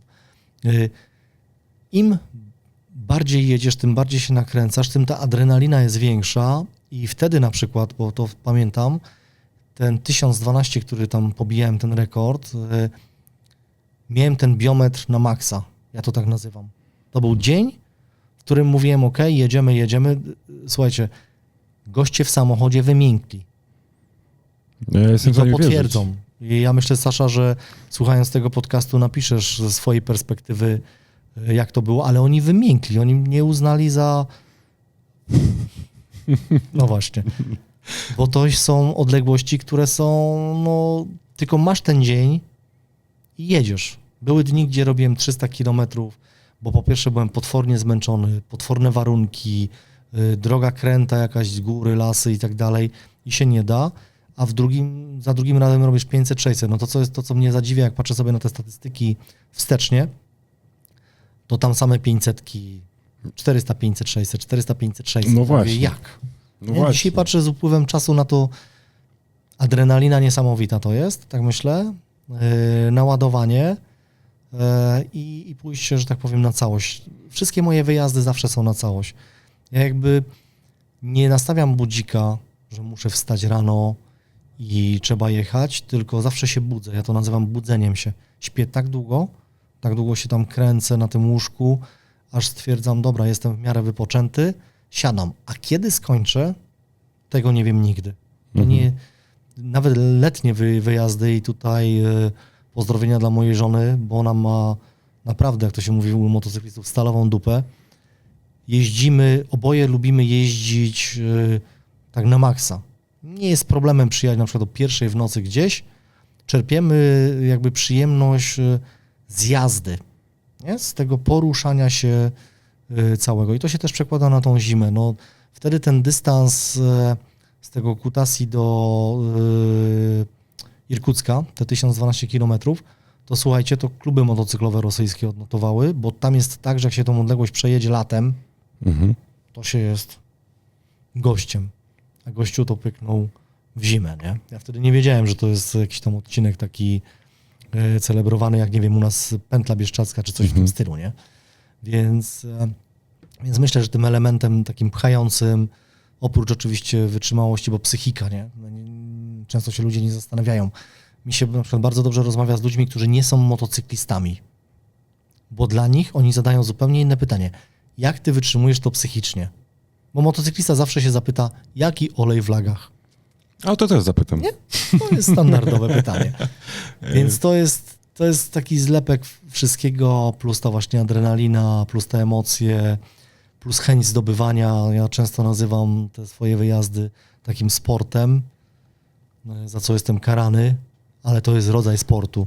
Znaczy ja powiem ci tak, też słuchałem te twoje rozmowy, czy jakieś wywiady z tobą w tej kategorii i ja na przykład nie mam jakiegoś takiego poczucia, że nazywanie tego sportem jest czymś błędnym albo nagannym w ogóle, bo jak najbardziej uważam, że te nasze czasami wyjazdy łączą się z takim właśnie pokonywaniem własnych barier i ty oczywiście obrałeś ten kierunek, który obrałeś i on jest taki z mojej perspektywy na pewno bardzo ekstremalny, ale ja też przełamuję swoje bariery, chociażby, nie wiem, w zeszłym roku jak jechałem, to miałem 30 parę stopnia, miałem dojechać ponad 800 kilometrów i w tej pogodzie jechałem, bo wiedziałem, że chcę to zrobić. Dokładnie, każdy ma ten swój Everest. Tego nie można w żaden sposób porównywać. To nie jest tak, że ja nie lubię tych porównań, że ktoś mówi, dobra, to ja teraz z tobą aż tak nie porozmawiam, bo ty tam jeździsz w zimie, ja nie mam się co porównywać. Nie, bo każdy ma ten swój krzyż i czasami jest tak, że temperatura przy zerze potrafi cię sponiewierać, bo jest wilgotność duża i tak dalej. I nie musisz być nad Syberii. Albo w drugą stronę, no ja teraz, co byłem na tym letnim wyjeździe, trafiliśmy na tej Grecji i tak dalej, temperatury po 42 stopnie, no to wyobraźcie sobie mnie w tej temperaturze, gdzie moja żona, która lubi ciepło, mówi, jest jej gorąco, nie? Ja mówię, weź mi nawet Magda nie mów, bo ja nie myślę o tym, ja po prostu złapałem tą kierownicę w tej BMC i moim celem było tylko dojechanie do cienia. Nie myślenie w ogóle, zobacz jaki tu widoczek, tu może zdjęcia, tu może filmik. Nie. I to był to też w drugą stronę. Mi się wydaje, że my jakoś tak równolegle chyba byliśmy. Ja też byłem w Grecji, też miałem takie temperatury. Bo kiedy ty byłeś? Ja powiem ci, że nie pamiętam jaki to był miesiąc, mówiąc szczerze. Tyle jeżdżę, że to... Ale wiem, że jakoś to się mniej więcej zbiło z tym moim lipcowym wyjazdem. To mogło być czerwiec, lipiec, gdzieś tam początek. No. Bo tam pamiętam, że obserwowałem ten twój wyjazd.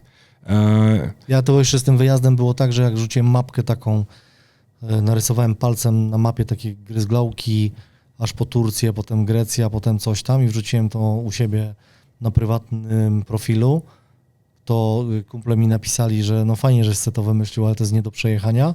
A potem jak to przejechałem, bo jechałem właśnie na tym Lion Logu i jest z tego trasa cała ułożona, ona jest nawet upubliczniona, można sobie zobaczyć, no to powiedzieli nie. To ja myślałem, że ty jesteś crazy, ale twoja żona przy tym też jest crazy, bo razem ze mną jechała, nie? Więc... No to też, no to tak, wyjazdy we dwójkę to też są pewne wyzwania. No dobra, ale wracając troszkę do tego Jakucka, trochę do tych zimniejszych temperatur, tam też podejrzewałem kilka rzeczy takich, które mnie zaintrygowały trochę i trochę wejdę w ten poziom właśnie motocyklowej rozmowy. Jedna sprawa, odpalanie. Cóż to tam za system cały jest? Bo ja jak gdyby obserwowałem te przyciski, ja kompletnie oczywiście nie wiem, co to jest, bo nie miałem przyjemności z tobą na ten temat rozmawiać, tak więc pytam wprost, co to jest? Pierwszy element w ogóle, nim dojdziemy do przycisków, to było, od czego się to zaczęło. To się zaczęło się od Nordkapu, gdzie zmienność temperatury na Nordkapie, ta wilgoć i ta zima, którą wpadłem tam właśnie wtedy też największą, powodowała, że zamarzała mi stacyjka.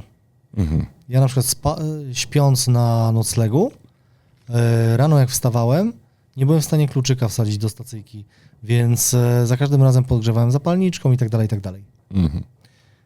Stwierdziłem, że nie, to w zimę się nie nadaje, wyrzuciłem stacyjkę. Drugim elementem, który mnie nauczył, bo to w kontekście tego Jakucka jednak trzeba spojrzeć przez Nordkap. Drugim elementem, który mnie nauczył, że muszę coś zmienić, to było to, że w przypadku Norwegii w zimie dnia słonecznego jest tylko 3 godziny. Nie? No tak. Max 4. To nie są takie zimy jak w Europie, gdzie ten dzień jest dłuższy. Więc co to powoduje? Używanie świateł. Używanie świateł spowodowało, że ten motocykl się męczył strasznie. Więc wymyśliłem sobie i dzisiaj to wiem, że to było dobre, że przebuduję całą tą konsolę w taki sposób, że jak będę chciał załączyć światło z przodu, to nacisnę przycisk i będzie się świeciło tylko z przodu. Jak tylko z tyłu, no bo zorza polarna, nie wiem, noc norweska, piękne słońce Boże, piękny księżyc, jedziesz jasno, nie potrzebujesz w ogóle świateł, bo nikogo nie mijasz, nikt nie jedzie. To powyłączasz wszystkie. Ale jak zobaczysz za sobą pojazd, który jest daleko, to tylko zaświecisz tył. Więc to były poszczególne sekwencje przycisków, powodowały załączenie albo wyłączenie pewnego oświetlenia. I to jest ta cała tajemnica. Oprócz tego oczywiście kluczowym przełącznikiem było zapalanie i gaszenie motocykla na przycisku, żeby już nie kręcić stacyjką. Okay. Jak w kombajnie, czy tam, nie wiem, czy tak kombajn ma, ale przyciskasz, odpala, jedziesz, przyciskasz, gasisz, masz spokój z tym przyciskiem. No jedyne ryzyko jest takie, że być może ta sprężynka w środku, która się tam może złamać, ale nie zamarznie, to po prostu nie zamarznie zwyczajnie. Więc stąd się wzięła ta konsola taka z przyciskami. To, co jest ciekawe też i myślę, że się przyda wszystkim, którzy planują zimowe wyjazdy, to nie rezygnujcie ze zwykłych żarówek. Mamy tendencję do pójścia w halogeny. One są świetne, świetnie świecą, daleko, jasno i tak dalej. Te lumeny dzisiaj potrafią naprawdę dobrą robotę zrobić, ale jest jeden minus w zimie. One nie wytwarzają ciepła. I w momencie, kiedy jest śnieg, śnieżyca, a sobie jedziemy, ta lampa się zakleja. Nie produkuje ciepła, czyli co jakiś czas ten halogen musi być jakby ostukany z tego lodu. Zachowując lampę właściwą, taką 55 W żarówkę tą zwykłą, ta lampa zawsze jest ciepła, zawsze te światło będziemy mieli. Bo warunki są różne. Ja na przykład miałem taki moment na Nordkapie czy na Syberii, gdzie nie byłbym w stanie tej lampy wyczyścić, a trzeba było jechać w nocy. Nie wiem, przejazd przez rzekę Lenę.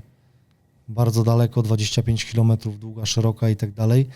I bez oświetlenia nie da się jechać, bo to są ciemne noce, nie takie jasne jak w Norwegii, a światło byłoby zamarznięte, bo ten halogen z przodu cały oczywiście zamarzał, więc to taka praktyczna rada, lampa 55 W na zimę zostawmy. Jeśli mamy LEDowe, bo dzisiaj są też LEDowe, to dołożyłbym jakąś taką lampę właśnie archaiczny halogen z małego Fiata H4, niech ona sobie tam produkuje to ciepło i doświetla, nie? Zawsze to jest bezpieczniej. No, tutaj dobra uwaga, bo chyba nawet zauważyłem nie pamiętam w którym to momencie było, ale też u siebie, że potrafi zalepić. I to przy naszych warunkach. I to jeszcze jedna rada techniczna, już taka pomijając zimy, że te lampy sobie musimy wyczyścić LEDowe, dlatego że one są tak skonstruowane, że przez przednią tą szybkę, przez ten polamid oddaje ciepło. I można wykończyć sobie lampę LEDową tym, że ona się w środku zagrzeje i spali. O. A to już taka letnia, jakby jeździmy po błocie czy po czymś, jak ją zakleimy, to trzeba to... Ja wiem, że fajnie to wygląda, ten motocykl jak przyjeżdża, ale lampy trzeba odkuć, bo można sobie tą lampę spalić, nie? Jasne. Dobra. Kwestia odpalania, jak gdyby tej mojej obserwacji z odpalaniem omówiliśmy. Tam mi się pojawiały jeszcze takie rzeczy właśnie, to też mnie trochę zaintrygowało, jak osłona na silnik, która w pewnym momencie w ogóle miałeś taki, właśnie nie do końca mogłem jak gdyby przyjrzeć się temu nagraniom. Tam to jest w jakiś sposób materiałowa osłona też, bo wiem, że masz poziom osłonę taką, nie wiem, to chyba nie był metal żaden, bo bądźmy szczerzy, znaczy generalnie rzecz biorąc, o co mi chodzi. Temperatury, w których się poruszałeś jadąc tam, to są temperatury krytyczne dla pewnie stali, dla wszystkich jak gdyby elementów. O tym też będę chciał... Plastiki właśnie. To wszystko po prostu jest masakrycznie podatne zapewne tym temperaturom, ale właśnie tam się pojawiają takie elementy, które wcześniej nie były, a potem w pewnym momencie zakładasz. Co to było, jeżeli chodzi o silnik? Już wam odpowiadam. Po pierwsze zastosowałem na Syberię osłonę na nogi. Dlatego, że przy wcześniejszych wyjazdach, jeżdżąc, dostając tym błotem pośniegowym, tym wszystkim z ulicy, zamarzały mi kolana. Nie tyle fizycznie w sensie kolana, co ta odzież i tak dalej. Po prostu z tego się robił taki beton lodowy i to mi sprawiało ból tym zimnym, bo to trzymało tę zimno gdzieś tam w jakiś sposób. Więc stwierdziłem, że musi być ta osłona zrobiona na nogi. Ta osłona na nogi była zrobiona z bardzo cienkiej blachy samochodowej, takiej jak jest na masce, że maska gdyby nie miała szkieletu w samochodzie, to w zasadzie by się pogniotła jak papier, więc z tego rodzaju blachy i jak sobie wyobrazimy ten motocykl z tymi osłonami na nogę, to między jednej a drugiej nogi jeszcze była blacha, która kryła silnik. Przykrywała cały silnik z przodu, że ten zimny wiatr przy minus tam, bo wyobraźmy sobie, że jest minus 50, jedziemy 70 na godzinę, no to poczucie tego zimna dla silnika. Robił taki fajny kalkulator, kiedyś wkleił jeden z instytutów pod moim wyjazdem, pod postem, przelicznik. Wpisywało się tam parametry kilka, oczywiście z internetu, tak, jaka temperatura, jaka wilgotność, jaka prędkość i on liczył te poczucie zimna. Spróbuję go odnaleźć i też go teraz odświeżyć, jakby, żeby to fajna, ciekawa rzecz. I tam były parametry, które przekraczały nawet i 200 stopni na minusie poczucia tej jazdy. Więc ten silnik musiał być zasłonięty. Fakt jest taki, że tą osłonę założyłem raz i silnik się zaczął przegrzewać, bo w drugą stronę, bo był całkowicie odcięty po prostu, całkowicie odcięty od chłodzenia, więc tej osłony metalowej nie używałem. Okay. Ona została, ale był też koc, to co zwróciłeś uwagę. I ten koc był używany cały czas. I teraz powiem wam, o co chodzi z tym kocem. Wymyśliliśmy, bo te motocykle, którymi się poruszam, to są motocykle gaźnikowe. Dodatkowo jeszcze tymi modelami, którymi ja jeżdżę, czyli tą Hondą i w tej chwili tą Yamahę, którą kończę budować na tę następną wyprawę, ona ma zbiornik metalowy, czyli z góry narażone na zamarznięcie od razu, na dzień dobry. Najwięcej absorbuje tego zimna. Ten koc powodował, że oprócz tego, że przykrywał silnik, żeby się dogrzał, przejmował to ciepło z silnika, podawał do góry, czyli fizyka, na gaźniki, podgrzewało paliwo, a reszta, jeśli jakaś ciepła była, a zawsze to było różnica tam stopnia czy 2, podgrzewała kraniki, tą część spodnią. I to powodowało, że się nie krystalizowała ta woda ani nic wewnątrz i ta otulina z koca, bo to jest zwykły, zdradzę teraz tajemnicę, to nie jest znowu jakiś specjalistyczny koc uszyty Wolfowi, to jest zwykły koc gaśniczy.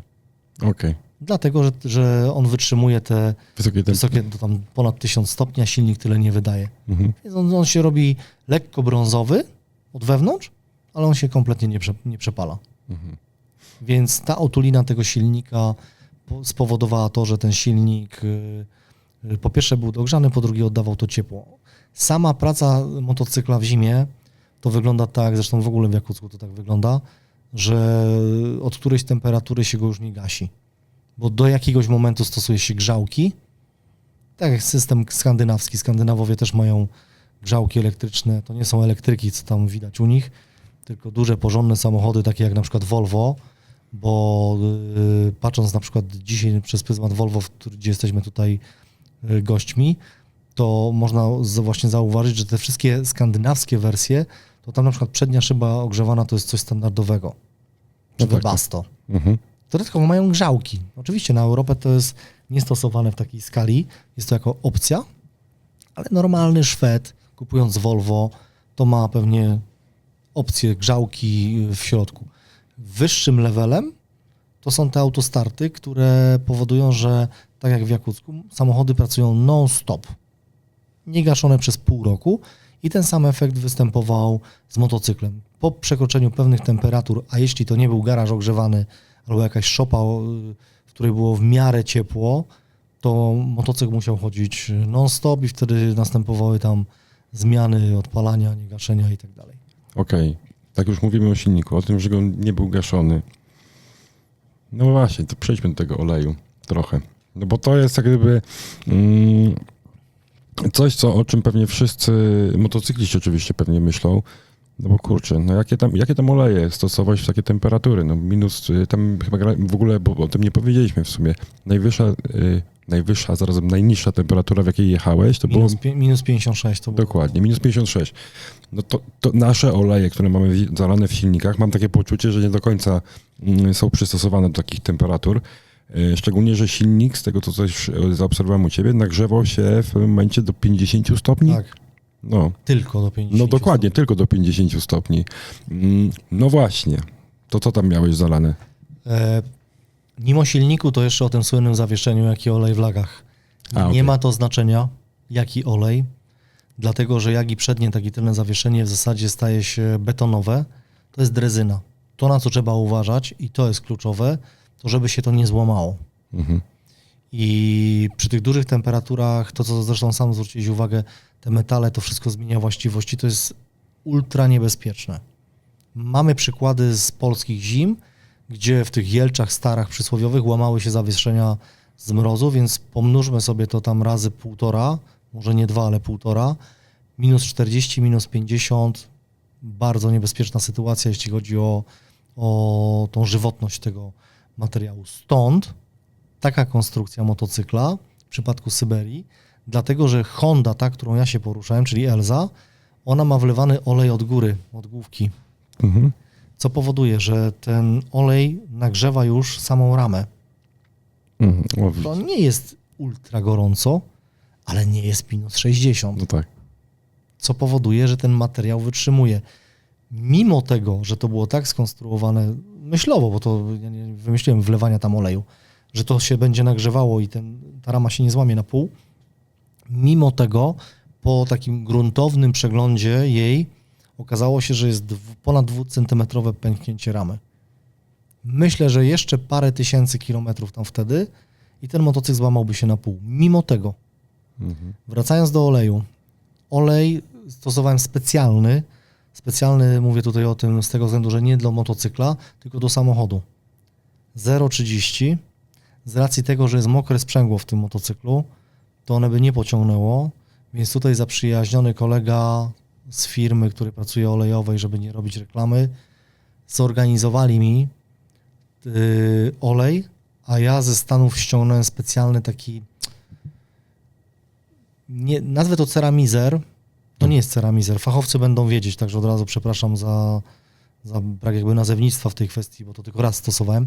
To jest środek, który dodają do oleju, do starych samochodów w Stanach Zjednoczonych, gdzie mają mokre sprzęgło, żeby to sprzęgło funkcjonowało i one musi mieć konkretną proporcję. Jak będzie za dużo, będzie kleić, jak będzie za mało, będzie śliskać.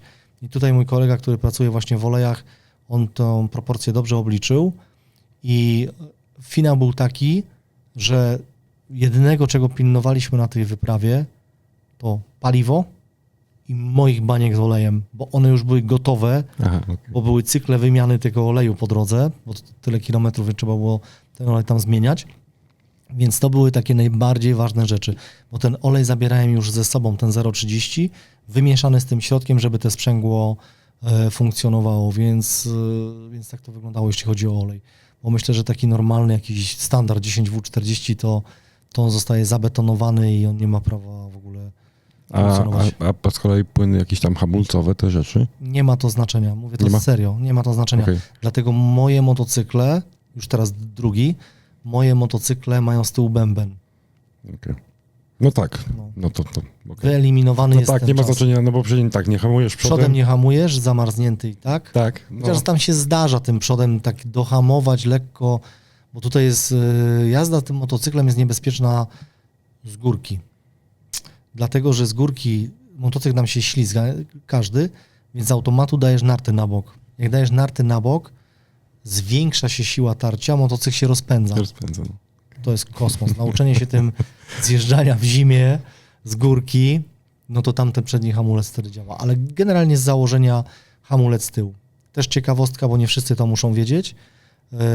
Moje motocykle są tak skonstruowane, że przez to, że jest bęben, jest wypuszczona druga linka do kierownicy i mam hamulec tylny na kierownicy. Po co to jest zrobione? Po to, że jak stoję na nartach, to nie jestem w stanie tym tyłem hamować, więc stojąc na tych nartach, ręką hamuję, normalnie klamka jest na kierownicy, ręką hamuję tyłem, więc to jest bardzo przydatna opcja. W przypadku zacisków oczywiście to jest bardziej skomplikowane i tu znowu środowisko stunderów jest mistrzami, bo ja widziałem, gdzie mają po 3 nawet zaciski zrobione na tylnym kole, żeby właśnie ten pion odpowiednio utrzymać, ale u mnie w zimie ten płyn jest ryzykiem. No tak. Stąd jest motocykl niechłodzony cieczą i dobrze jest, że nie ma tego płynu hamulcowego też. I to teraz jeszcze, wiesz co, coś, co pewnie chciałbym dopytać cię, a to bardziej z powodu, że ja sam gdzieś to robię. No właśnie, takie nagrywanie, relacjonowanie, to jest dla mnie zagwozdka, jak ten sprzęt wytrzymuje takie temperatury, bo no tak jak wspomniałeś wcześniej, trochę temperatura spadnie, telefon już nagle pada, nie? I tak dalej, i tak dalej. No to pytanie tutaj, co z takimi rzeczami? Wiem, że nawigacja ci padła od mrozu, to też jest element, który gdzieś tam wpływa na to twoje podróżowanie. No właśnie. Zacznę od nawigacji. Już jej teraz nie zakładam, bo to nie ma sensu. Mapy. U mnie jest o tyle prościej, że się jedzie tydzień prosto. Ryzyko jest takie, że jak ten papier mówi za chwilę, za tydzień jest skręt w prawo, nie możesz go przejechać, bo następny znowu będzie za tydzień. To tak żartując. Nawigacja nie, ona nie działa. Po prostu nie działa. Wszystkie inne urządzenia, w przypadku na przykład telefonu, one też się wyłączają. Słynny producent kamer, który używam na co dzień, a nazwy nie wymienię, przy wyjęciu słychać charakterystyczne pip, pip, pip, Okej. wyłączona. Nie da się tym nic nagrać. Próbowaliśmy, bo przecież był za mną support, więc można to zagrzać w samochodzie, tylko też, żeby było jasno, chłopaki jechali, to mieli tam bodajże około 2-3 stopni, jechali w kurtkach, bo padło ogrzewanie. Jest tam tak zimno, że nie jest w stanie ten samochód zagrzać tej temperatury. Wyjęcie tej kamery, pip, pip, pip, nie da się. Nauczyłem się oszukiwać swój telefon i w zasadzie cały materiał, który jest widoczny, cały, jest zrobiony tylko i wyłącznie telefonem. Okej. Stąd ten materiał po pierwsze jakościowo jest słabszy, ale po drugie nie są to długie odcinki, w sensie długość filmu, no takie masło maślane trochę, bo ten telefon też się wyłącza. Ja się go nauczyłem oszukiwać w ten sposób, że oprócz tego, że był przy ciele ciepły, to z drugiej strony kablem był spięty z powerbankiem i jak go wyciągałem, słuchajcie, ja się cieszę, że teraz mam jeden z modeli tego telefonu, który używam, że można zrobić zdjęcie poprzez przyciśnięcie przycisków ściszania, bo wcześniej tego nie było. Okej. I zamarzniętym opuszkiem palców spróbujcie zrobić zdjęcie. Ja słyszałem jak dzięcioł, jak pukało to puk, puk, puk. Trzeba było dmuchnąć, szybko pstryknąć i od razu palec bolał, parzył, bo jest zimno. Teraz to jest na szczęście zrobione w taki sposób. I wyciągając go z tym powerbankiem, on sobie trochę dłużej pracował.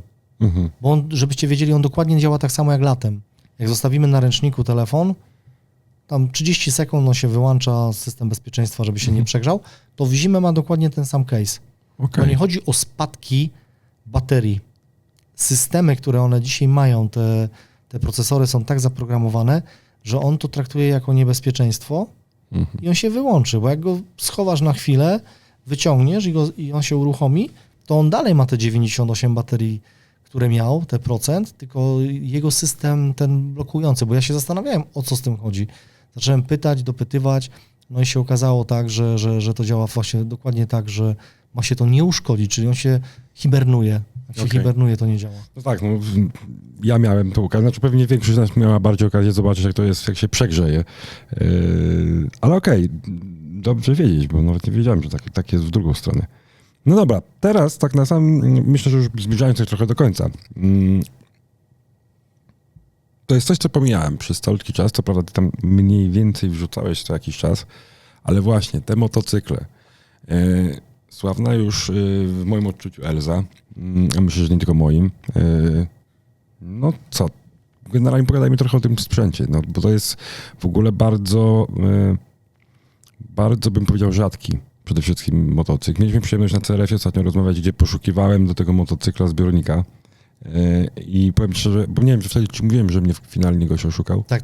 Tak, nie wiem, czy, tak, zapłaciłem i nigdy nie dotarł do mnie. Zacząłem szukać go trochę bardziej intensywnie, ale nadal go nie mam jeszcze. Myślę, że jak już w końcu przejdę do tego etapu przerabiania mojego motocykla, to w końcu go zdobędę. No ale właśnie, Honda XL 600 LM, Dakarowa, Tak jest. 3 lata tego produkowana i chyba Honda zorientowała się, że zrobiła sprzęt coś na kształt Mercedesa kiedyś. W latach Beczki, słynne tak, beczki. beczki. I szybko zaprzestała. Co się dzieje z Elzą? W tej chwili Bo przepraszam, jeszcze uzupełnijmy to, bo trochę tak, żeby było jaśniej w kontekście. Elzy dzisiaj już z tobą nie ma, to wiem, a jest to motocykl, który był właśnie na Syberii. tak jest. No i co się dzieje z Elzą? Ja powiem może jeszcze nim co z Elzą. Stąd też zdecydowałem się na inny motocykl na kolejne wyprawy, żeby nie musieć mówić, że to nie jest Elza, bo mnie strasznie korciło, żeby to była kolejna Honda. Okej. Bo się sprawdziła. Ale no, Elza jest tylko jedna. I mówienie komuś, nie, to nie jest Elza, to jest jakaś tam Honda, nie byłoby mi to w stanie, ja wiem, że dla niektórych to może być niezrozumiałe, ale jak członek rodziny, mówienie o czym jakaś tam Honda, nie, to stwierdziłem, że zmienię. Fakt jest taki, Elza nie byłaby w stanie jeździć dalej moich projektów. Te cięgi, które dostała po Syberii, po tych 12 000 kilometrów, w zasadzie ją ukatrupiły jezdnie. Ona byłaby świetnym eksponatem do pokazywania właśnie na targach, na spotkaniach, na eventach, jako kawał historii motocykla, który coś tam jednak zrobił w środowisku motocyklowym. Bo co ciekawe, ten motocykl jest bardziej znany niż ja, bo na samym początku, jak mnie przedstawiałeś, to mnie przedstawiałeś White Wolf, Marek i potem Suslik. Długo ludzie nie wiedzieli, jak mam na imię i nazwisko. Bardzo długo. W zasadzie tą sytuację zmieniły dopiero kolosy, gdzie przy kolosach stwierdziłem, no to już jest Marek Suslik, tak, więc trzeba to odkryć. I teraz znowu, wracając do tego motocykla, ona była bardziej znana niż ja. Jak stawała Elza, wszyscy wiedzieli, że to jest Elza i zawsze słyszałem te same komunikaty, bo miałem taką ciekawostkę, mieszkam w Tychach, blisko mam do Wisły, więc bardzo często testy wszelkiego rodzaju przechodzę w Wiśle i Ustroniu, po górkach sobie jeżdżąc w zimie, nie? I na przykład czasami są te zimy takie, że ludzie też jeżdżą na motocyklu normalny sposób, bo asfalty są suche. I siedzę, piję sobie herbatę, tylko tak na szybko wtrącę taką anegdotkę. Stoi kilka motocykli, jestem ubrany normalnie, bo ja na tej zimy nie potrzebuję się ubierać nasze jakoś tam turbo specjalnie, więc normalny kombinezon. Obok mnie są też ludzie, normalni użytkownicy motocykla. No i grupa ludzi sobie stoi, to się bardzo często zdarzało i mówi tak, patrzcie, tu jest ten motocykl z Syberii, tu gdzieś jest ten gościu, a ja siedzę obok w ławce. Oczywiście nie ma tego kasku, nie ma tego słynnego stroju, nie wiedzą jak wyglądam, więc ten motocykl dużo bardziej był znany niż ja sam, rozpoznawalny. Nie dałaby rady, mówiąc wprost. Więc to by oznaczało, że pobawilibyśmy się nią wszyscy, pooglądali, pogłaskali i skończyłaby w garażu przykryta kocem. Padła propozycja, chyba 3-krotnie, z zapytaniem, czy byłbym w stanie oddać ją do prywatnego muzeum motoryzacji. Dużego, ale prywatnego, nie narodowego. Ja z tym miałem problem. Rozmawiałem z żoną, rozmawiałem z synem, bo to jednak, tak jak mówię, członek rodziny ten motocykl, kawał historii. To też jakaś pamiątka po mnie, no umówmy się, do dzisiaj żyje jest fajnie, ale życie nie jest wieczne, więc to jest oddanie czegoś tam. Ale stwierdziliśmy, że stanie w garażu i degradowanie tego motocykla, bo ja bym nie miał czasu na nią, bo mam inne motocykle, cały czas jest te życie, a jeszcze na tyle nie jestem stary, żeby tam chodzić i pucować. Stwierdziłem, że okej, jak mi przedstawiono konspekt, jak to będzie wyglądało, czyli Elza stoi na miejscu na lodowej wyspie z opisem sytuacji, kto jechał, z jakiego kraju pochodzi, co ten motocykl zrobił, kto nim jechał, cała historia. Zdecydowałem się, że ją oddam. Ona w tej chwili, że no cały czas jest mimo sytuacji, ona trafiła do Kijowskiego Muzeum Prywatnego. Jest w Kijowie, na Ukrainie. Ma się dobrze, jest bezpieczna. Muzeum jest duże, tak jak mówię, to nie jest jakaś tam kolekcja trzech pojazdów, więc myślę, że tam po prostu skończyła już tam ten swój bieg i jak się tylko sytuacja uspokoi i pozwoli, mam nadzieję, że się zakończy sukcesem od strony Ukrainy, to będziemy mogli jeździć i oglądać ją, bo tak to też jest ustalone, że drzwi otwarte dla motocyklistów są całkowicie, więc można tam w cudzysłowie pielgrzymować w to miejsce i to oglądać, więc uważam, że to jest bardzo dobre miejsce dla niej. To jest tam zadbana, nie odrestaurowana do nowości, tylko doprowadzona do stanu takiego, że jak się patrzy na ten motocykl, bo zdjęcia dostaję, to wygląda naprawdę jak taki motocykl. No, gdybym nie wiedział, że to jest mój, to bym powiedział, to był gruby podróżnik, nie? Więc cały. Ja ją oddałem calutką, z torbami, z termometrami. Tak jak ona stała, tak stwierdziłem, że jeśli to ma być historia, to niech ona jest taka, jaka ona była. Więc no nie będzie już nigdy Elzy drugiej. Co ciekawe, do dzisiaj nie nazwałem tego motocykla, który w tej chwili mam w planie, więc ta Elza jest tylko jedna, jedyna była. Niech tak ją zapamięta sieć, ludzie, ja i wszyscy inni, nie? No niesamowite jest to, w jaki sposób w ogóle opowiadasz o tym motocyklu. Znam kilka osób, które z takim sentymentem wypowiadają się na temat swoich sprzętów. Pewnie jednym z nich jestem również ja, pomimo tego, że nie ma pewnie takiej dłuższej historii. No dobra, ale teraz, bo trochę mnie zbiłeś z pantołyku, tak szczerze powiedziawszy. Powiedziałeś, że nowy motocykl nie ma imienia. No ale masz Lenę jeszcze, tak? Z tego, co kojarzę. Tak. A to Lena to jest w ogóle jeszcze inny projekt? Nie, ja już powiem, jak jest z tą Leną do końca, bo No to jest właśnie. tak, masz i już nie masz. Lena w ogóle jako imię wzięło się z tego, że najcięższe warunki, które naprawdę mnie zawiesiły w takiej przestrzeni życia i śmierci, przeżywałem podczas przejazdu przez rzekę Lenę. Domyślamy się tylko, bo tego nie mamy sprawdzonego, że tam przekroczyła temperatura grubo powyżej 60 stopni na minusie. Dlatego, że wjeżdżając na tą rzekę uderzyło mnie takie zimno, jeżdżąc już w 50-kach. Jakby mnie ktoś zamknął w kapsule. Ja nie byłem w stanie wytrzymać z bólu tego, co się dzieje, a nie mogłem się zatrzymać, bo nie byłbym w stanie tam funkcjonować parę minut, a co ciekawe, bo to możecie zobaczyć sobie też na filmach, nie ma miejsca w samochodzie dla mnie. Samochód jest cały zawalony gratami i nie było gdzie się schować, więc trzeba było przejechać tą rzekę. I jak wróciłem, stwierdziłem, że mój motocykl, nie ten zimowy, kolejny, który będę lubiał, nazwę go Lena. Okay. I kupiłem Honda XR 650L, której niestety już nie mam. No, Nazwałem ją Lena, ale ją, że tak powiem, sprzedałem w międzyczasie, bo to, co mówiłem wcześniej, udało mi się odnaleźć, bo to też jest bardzo trudna sztuka, tego KTM 950 Super Enduro R. i wyszedłem z założenia tak, że jeśli jest ten KTM dostępny, a to jest bardzo rzadki motocykl, zachęcam was do poczytania o nim, to jest samolot na kołach, a XR-ka jest do tej pory produkowana nowa, to stwierdziłem, wziąłem taki wariant, kupuję tego KTM-a, bo zawsze go chciałem mieć, upalać i tak dalej, a tą XR-kę zawsze kupię. Okej. Bo jest cały czas produkowana, czy to będzie dzisiaj, jutro, czy pojutrze, zawsze ją możesz kupić nową. Oczywiście nie zarejestrujemy jej nowej, bo jest robiona w Stanach, ale relatywnie półroczną. Da się. No, Da się. wiemy, że jest układ, że się da. No.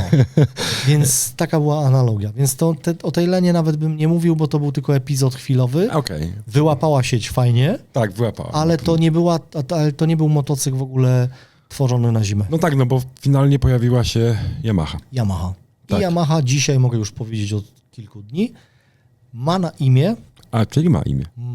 imię Alaska.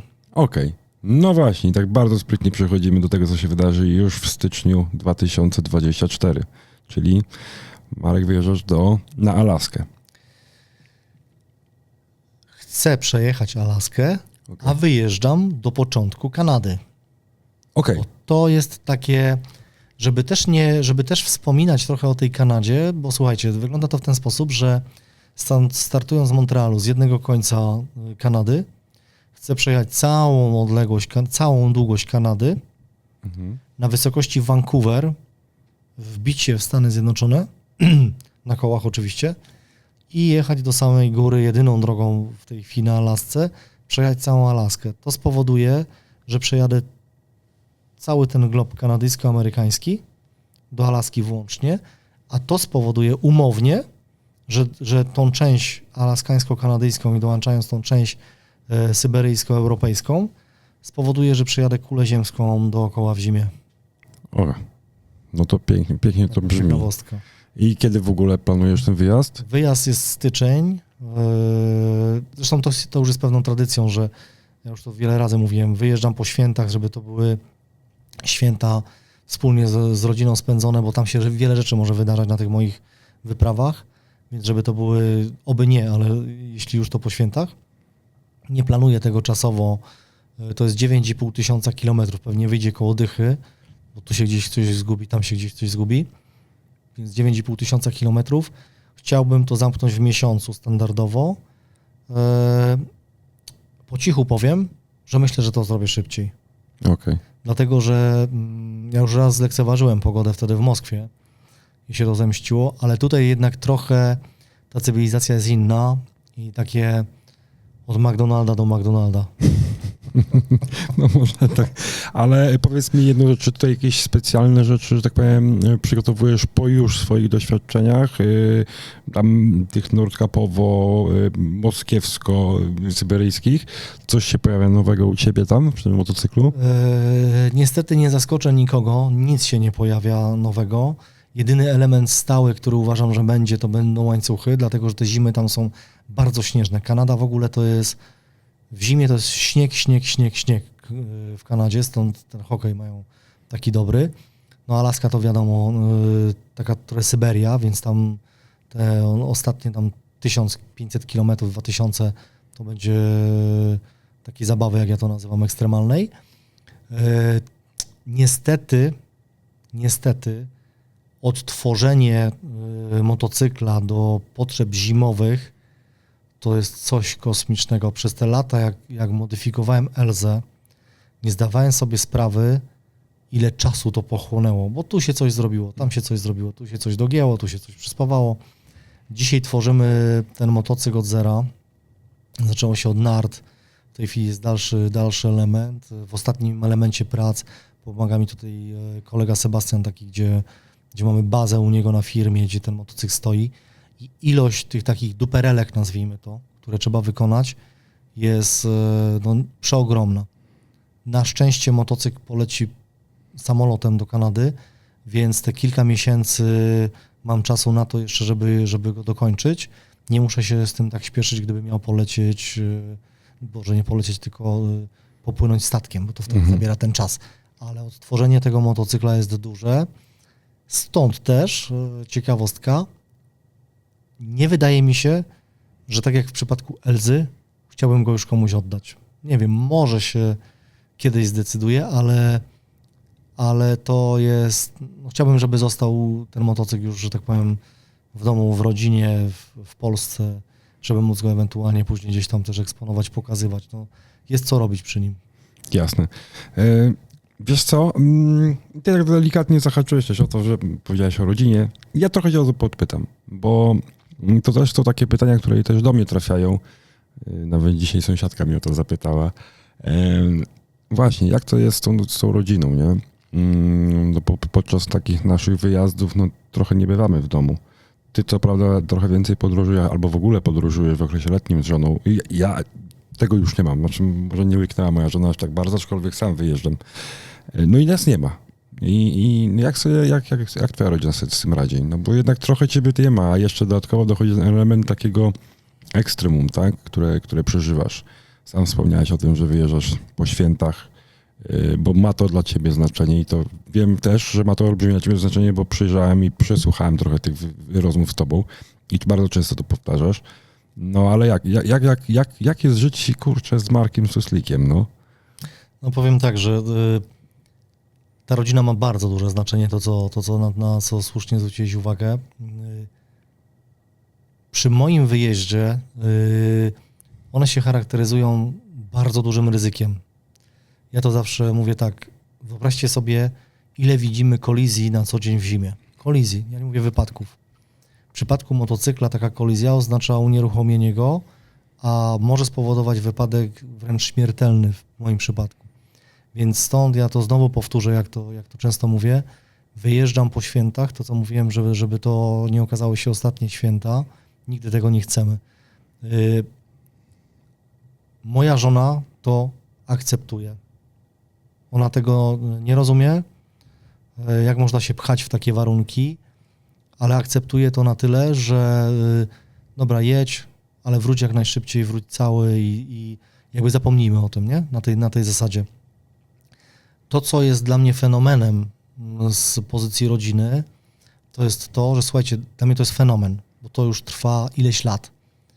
Potrafimy się odciąć od siebie i tutaj dam przykład środowiska takiego ekstremalnego, jak na przykład Doba, jak na przykład Krzysztof Wielicki, czy w ogóle wszyscy himalaiści, gdzie jedziesz na swoją wyprawę i nie masz telefonu, syn dostał 5, córka 6, rachunek do zapłacenia, coś tam, nie masz tego codziennego życia, bo jeśli się dasz w to wkręcić, jeśli pozwolimy sobie z obu stron na to, to jest obarczone bardzo dużym ryzykiem, że przestajesz myśleć i się koncentrować nad tym, co tak de facto masz w tej chwili zrobić. A w tej chwili, co masz zrobić? Masz dojechać cały i wrócić. Masz pokonać pewne słabości, pewne ograniczenia, które po drodze cię spotykają i nie możesz mieć głowy zajętej czymś innym. I wielokrotnie się nad tym zastanawiałem. Nie wiem, jak my to robimy z moją żoną, ale nie kontaktujemy się. Dzisiaj w erze internetu, bo nawet na Syberii jest Wi-Fi, w jakichś tam punktach, ale one jest. Możesz WhatsAppa wyciągnąć, nie wiem, jakąkolwiek inną aplikację, zadzwonić, porozmawiać, pokaż mi co w domu, zobacz jak jest u mnie. Co ciekawe, nie ma takich materiałów. I słuchajcie, do mnie to dotarło po wielu wyprawach, bo kiedyś jedna z telewizji zapytała mnie, chcielibyśmy zrobić dokument, czy mamy jakieś filmy takie nagrane prywatne, nie jakieś tam super prywatne, tylko takie, co tam w domu i tak dalej. Słuchajcie, do mnie dopiero dotarło, że my nie robimy sobie z rodziną takiego interwiu na zasadzie, o patrzcie jak jest na Syberii. Szok. Nie? Szok. I myślę, że to jest tą wartością dodaną, że możesz to zrobić. Jedziesz czysty, odświeżony.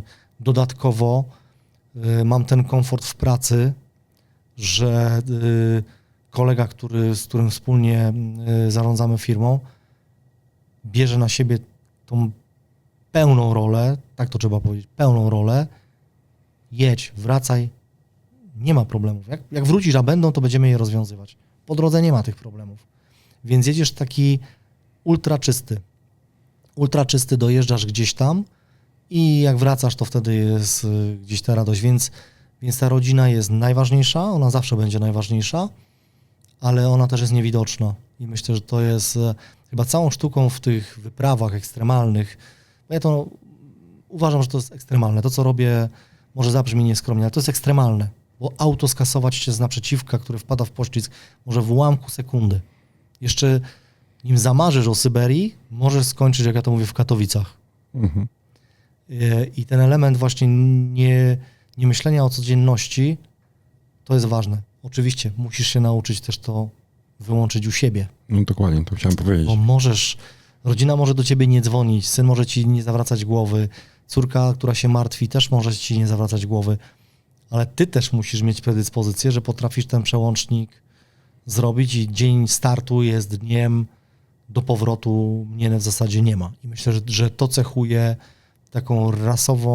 takie rasowe predyspozycje do pokonywania wszelakich trudności, bo znam ludzi, którzy na odległości 100 km potrafią 45 razy do siebie dzwonić, od tego jaki kotlet po milion innych spraw. Ja uważam, że to jest po prostu nie do przejścia w tego typu wyprawach. Jasne. No powiem ci, że to jest wyzwanie.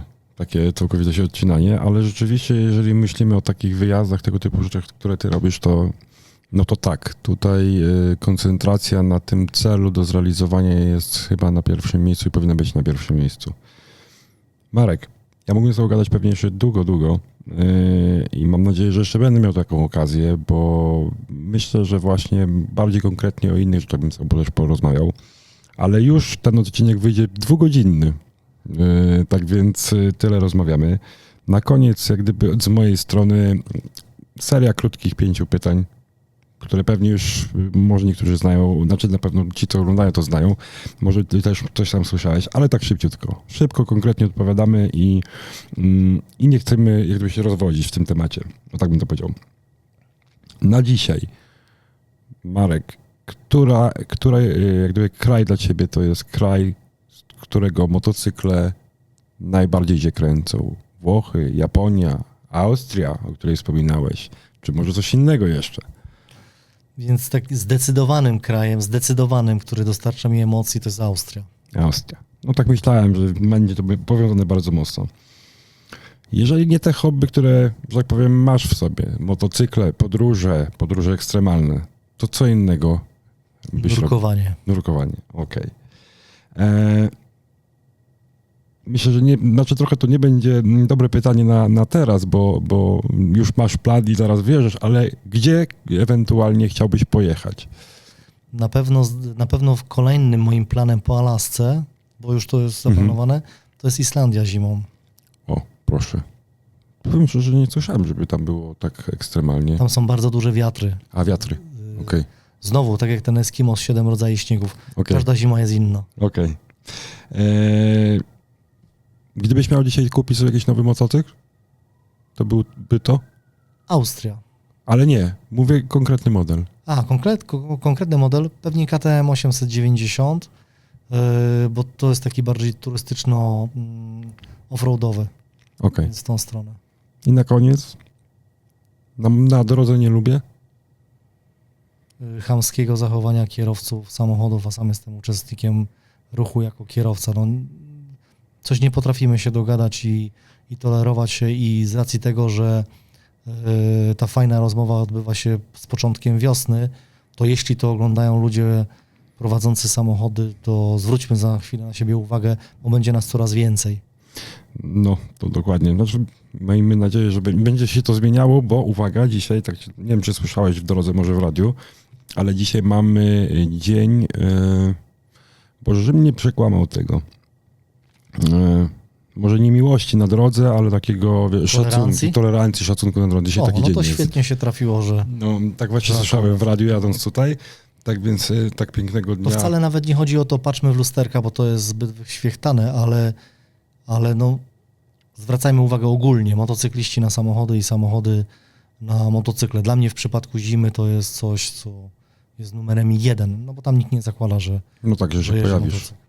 Dobrze, Marek, ostatnie słowo jakieś od ciebie? Bardzo dziękuję za zaproszenie wszystkim. Mam nadzieję, że temat zimy jest dla was interesującym tematem. Chcę być dalej dostarczycielem emocji w kolejnych odcinkach. No i oczywiście próbujcie przesuwać ten sezon, bo sezon jest tylko na truskawki. Dokładnie. Dziękuję Ci bardzo. Moim gościem był Marek White Wolf Suslik, no, którego będziecie mogli obserwować już niedługo w drodze przez Kanadę na Alaskę i przez Stany, żeby nie zapominać o tym, tak. No i co? Zapraszam Was na kolejny odcinek podcastu Lewa w górę.